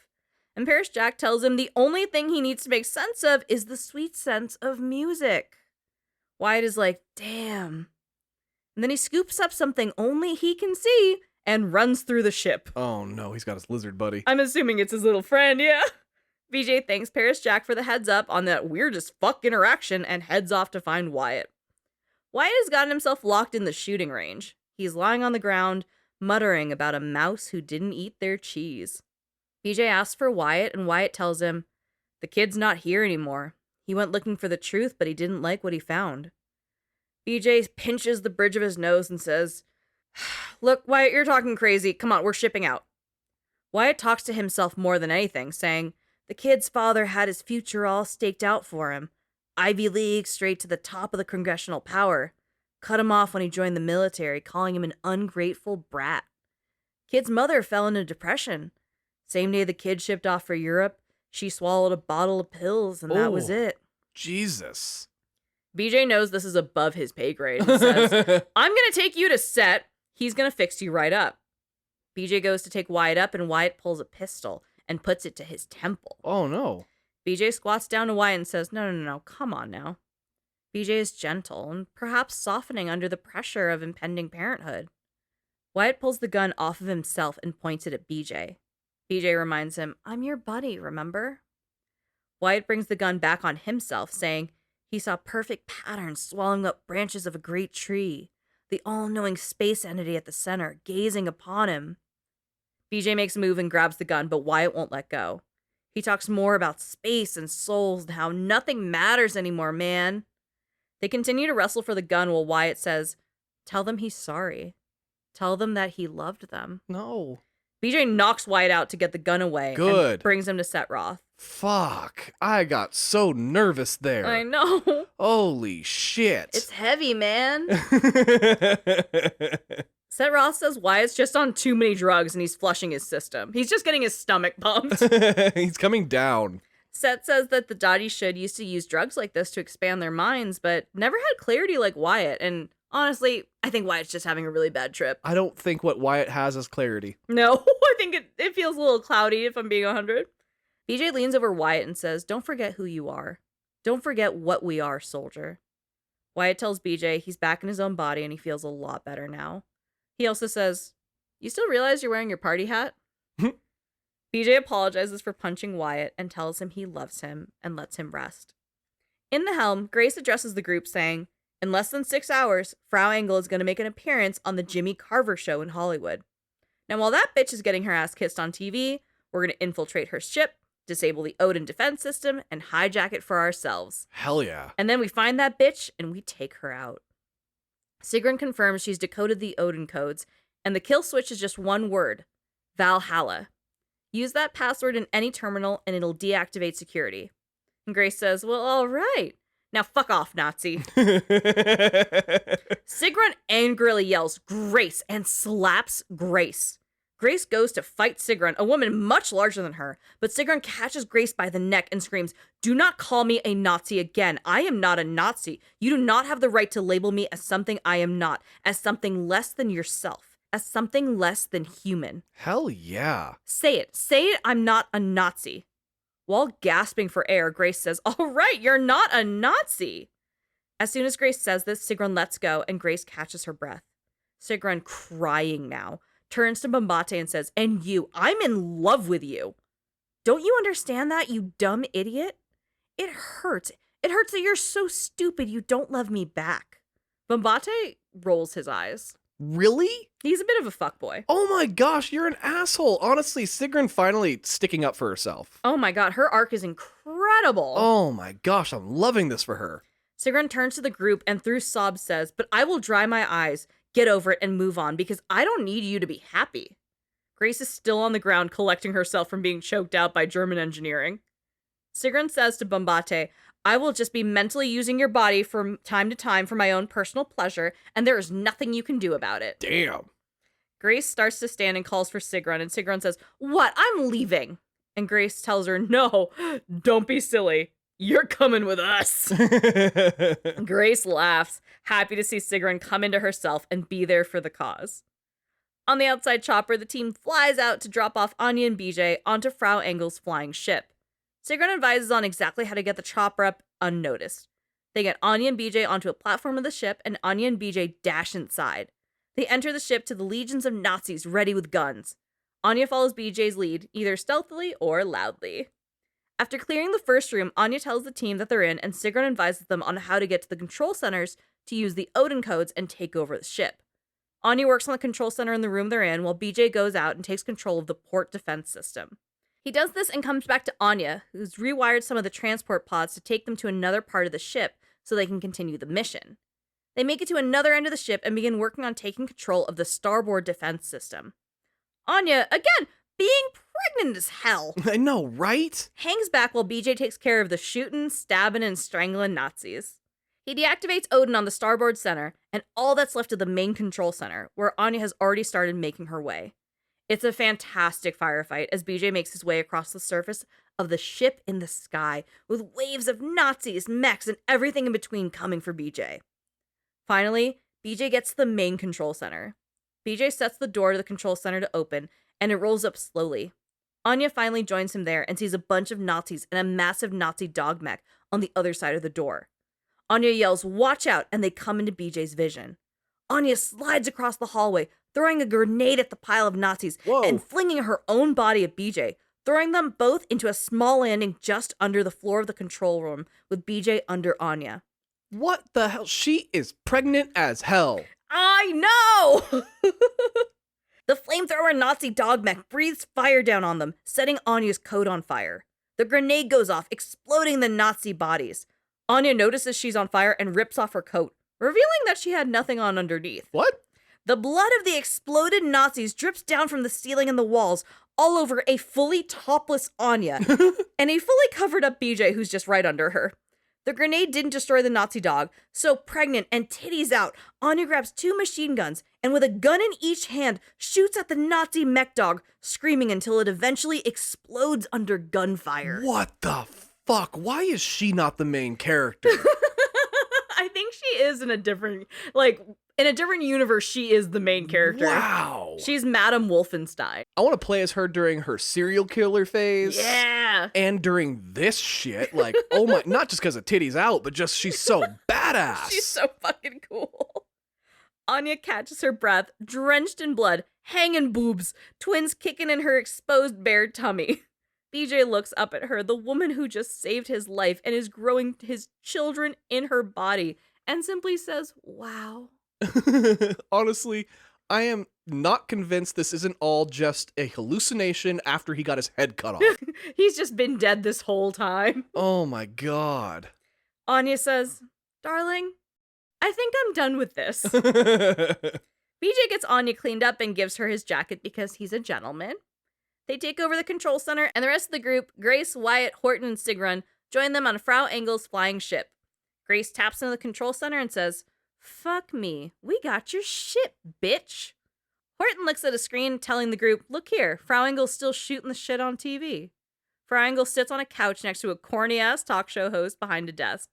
The host announces they'll be right back, and Horton shoots the TV. Sigrun asks if she can stay on the ship because, well, she just can't be a part of what must be done. Grace tells her it's okay. She's earned her keep. And, it's the best arc. Right. Ugh, I love their relationship so much.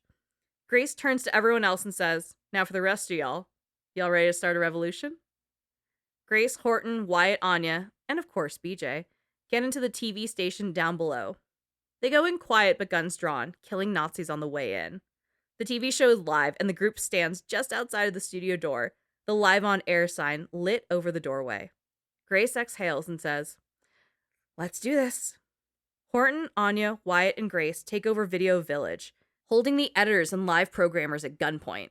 They need to make sure the work is televised. Anya demands the room to stay on the air and looks to BJ saying, go do what you have to do, darling.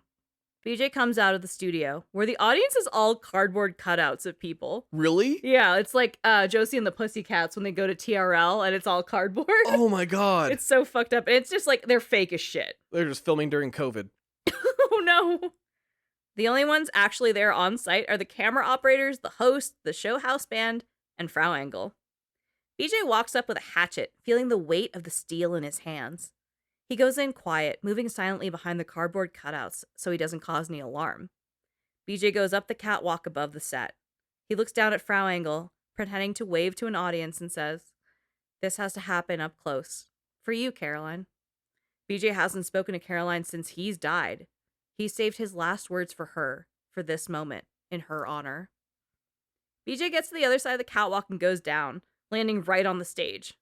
The host notices first, saying, what the hell? Frau Engel whips around her head and screams, you're dead! I severed your head from your shoulders. I killed you! She goes immediately to whipping her pistol out, but BJ catches her arm and stops her from shooting him. With his hand on her arm, he brings the hatchet down and separates her arm from her body in one smooth motion. How does it feel, bitch? Ugh. She screams and is splashed with her own blood. With her still remaining arm, she pulls out a knife, but is so weak and surprised, she doesn't get anything done with it.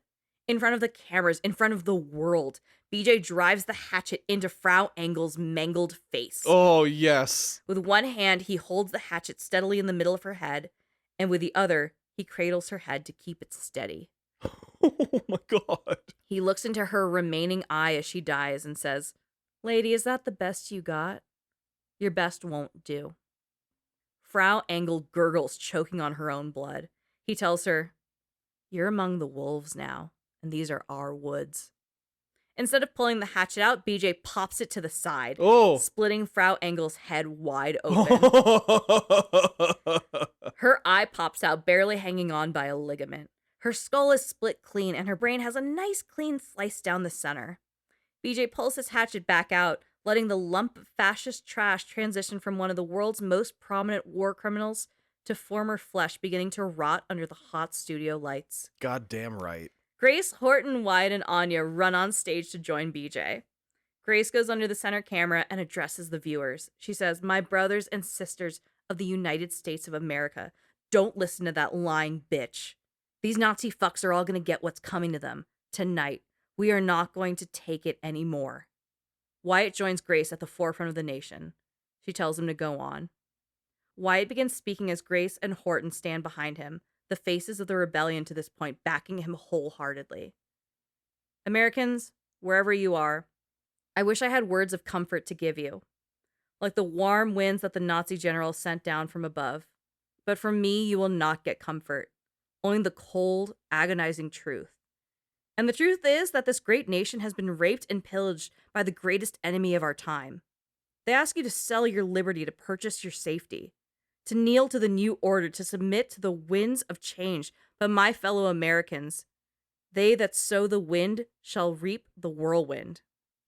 A title card appears. Bethesda Software presents. Damn. "You were born in the land of the free. You fought the kinds of old and broke them. You gave your lives for the simplest, the most essential truth of all. Give me liberty or give me death." A game by Machine Games. Holy shit. In your veins runs the blood of revolutionaries. So tonight, brandish your weapons, your knives, your fists. Horton and Grace raise their guns on either side of Wyatt. Anya and BJ hold each other behind them all. "Seek out your oppressors wherever they are and tell them we don't want nothing, not a thing from you." The team is lined up, closer now with BJ wrapping his arms around Grace and Wyatt. "Tonight, we show those who sow the wind that we are the whirlwind." Wolfenstein 2, The New Colossus. With the leaders of the American Revolution together in front of the nation, a cover of Twisted Sister's "We're Not Gonna Take It" begins. Holy shit, really? The end credits begin and eventually cut back to the live feed from the studio. Wyatt asks Grace if he did okay, and she tells him, "Fucking A, Wyatt, you were great." We just get this little reflection of young Wyatt that we met in the New Order shimmer in, and he says, "I was nervous, could you tell?" Grace laughs and says, "Oh shit, yeah, I could tell." Yeah, the whole time. But that's okay, here we go. They walk off. Anya and Horton talk off to the side. Frau Engel's corpse drips blood and goop from where it lays on the talk show host's desk. BJ goes to it, pulling a ring off of the finger of her corpse. Fuck yeah. BJ exhales sharply and cleans the ring off between his fingers. He turns and calls to Anya, holding the ring out. He gets on one knee, and Anya realizes what's happening. He says, "You make me strong and weak at the same time. Will you marry me?" Horton takes a step back but watches on. Anya chokes back a tear and holds her hands to her face, and she simply says, "Oh, William." The end credits resume, showing echoes of the new American Revolution. Bullets flying, hatchets flying, bombs going off, and Nazis falling in the streets of the United States of America. Fuck Nazis. Fuck Nazis indeed. And that is Wolfenstein 2, The New Colossus. Wow. Fucking hell. I was not expecting most of that. It goes to places that I don't think you'd expect. No, like the fake out killing of BJ. No, it wasn't fake. I mean, did kill him, but still They straight bring him back to life and just he's a fucking Frankenstein's monster by the end of it all. Like Maybe a fish. the world watches him get his head cut off, and then they watch him split a bitch's head wide open. Which may not instill confidence in the viewers, actually, now that I'm thinking about it. And then get engaged. Yeah. It's a really big day for him at work really and personally. is. Oh, it's so fucking cool. I am so glad that I didn't play it, honestly, before listening, because I went on a damn journey with you on that. Holy shit, that was incredible. Now, I haven't played the Fergus run, but I have watched it just to kind of catch up. And in the Fergus run, at the very end, it's Horton and Grace giving the speech to be the new leaders of America. Mm. And then Fergus comes in and is like, "And for the free people of Scotland, I fucking hate Nazis."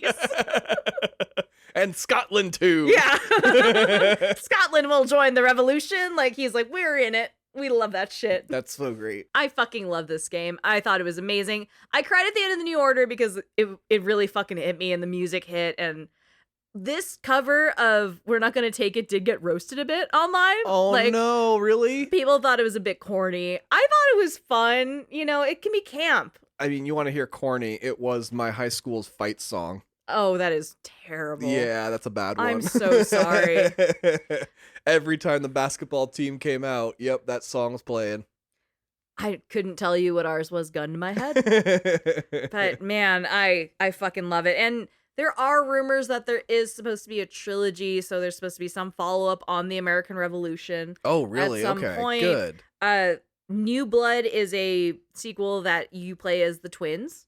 Oh, so this takes place in the future. Yeah, it takes place, I think it's 19 years in the future, just about, and The Nazis so are still around? I mean, I'm sorry, spoilers. Oh. There's another one.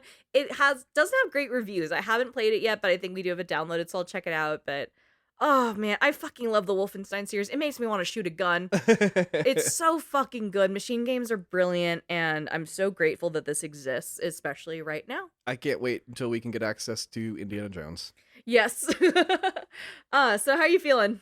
Amazing. Honestly, I am excited to stop recording so I can go down and start playing this. Yay, let's do it. So we love you. Thank you so much for hanging out with us. If you had a good time, you can like and subscribe. I love to see reviews and ratings. It's always fun seeing how you guys feel about it. If you want to connect with us further, you can check out our website, theothercastlepodcast.com. That's theothercastlepodcast.com. It has links to like our social, our merch site, upcoming news and things, and our Patreon. We are so grateful to our Patreon who like to hang out with us and help us put the show on. People like Rochelle, Sailor Gaming, Hell Knight, Charlie, Ethan, Matt, Whiskey Pro, Brenna, Mabel, Zane, Alex, Patrick, So Thanatoasted, Mike, Anthony, Conrado, Unga Bunga, Sneaky Walrus, Owen, Luigi, X of Triforce, Anderson, Adam, Janik, Nick, Jake, Renee, Katrina, Rain, Cafford, Roman, Big Winter Hat, Anne Marie, Lil Brimstone, Landon, Arbon, Anna Versed, Zan, Alex, Jitsu, Mozart, Tamia, Hippity Hoppity Cthulhu on Your Property, Ian, Danny Boy, Zira, There Once Was Us, Chase, Alfredo, Mikolash, Taramek, Amber, Berserk Panda, QM 1993, Damien, AJ Porting to the Bridges, Paul, Omar, Aaron, Molly. Krisha, Molly Mock, Jackie, Jacob, Steamed Hams from Albany. Thank you all so much. We appreciate you endlessly. And as always, this is Tom and Andrea reminding you, Don't drink too much of Old Horton's special whiskey. It will burn a hole through the boat. and don't skip the cutscenes. Fuck Nazis. Fuck Nazis! Bye!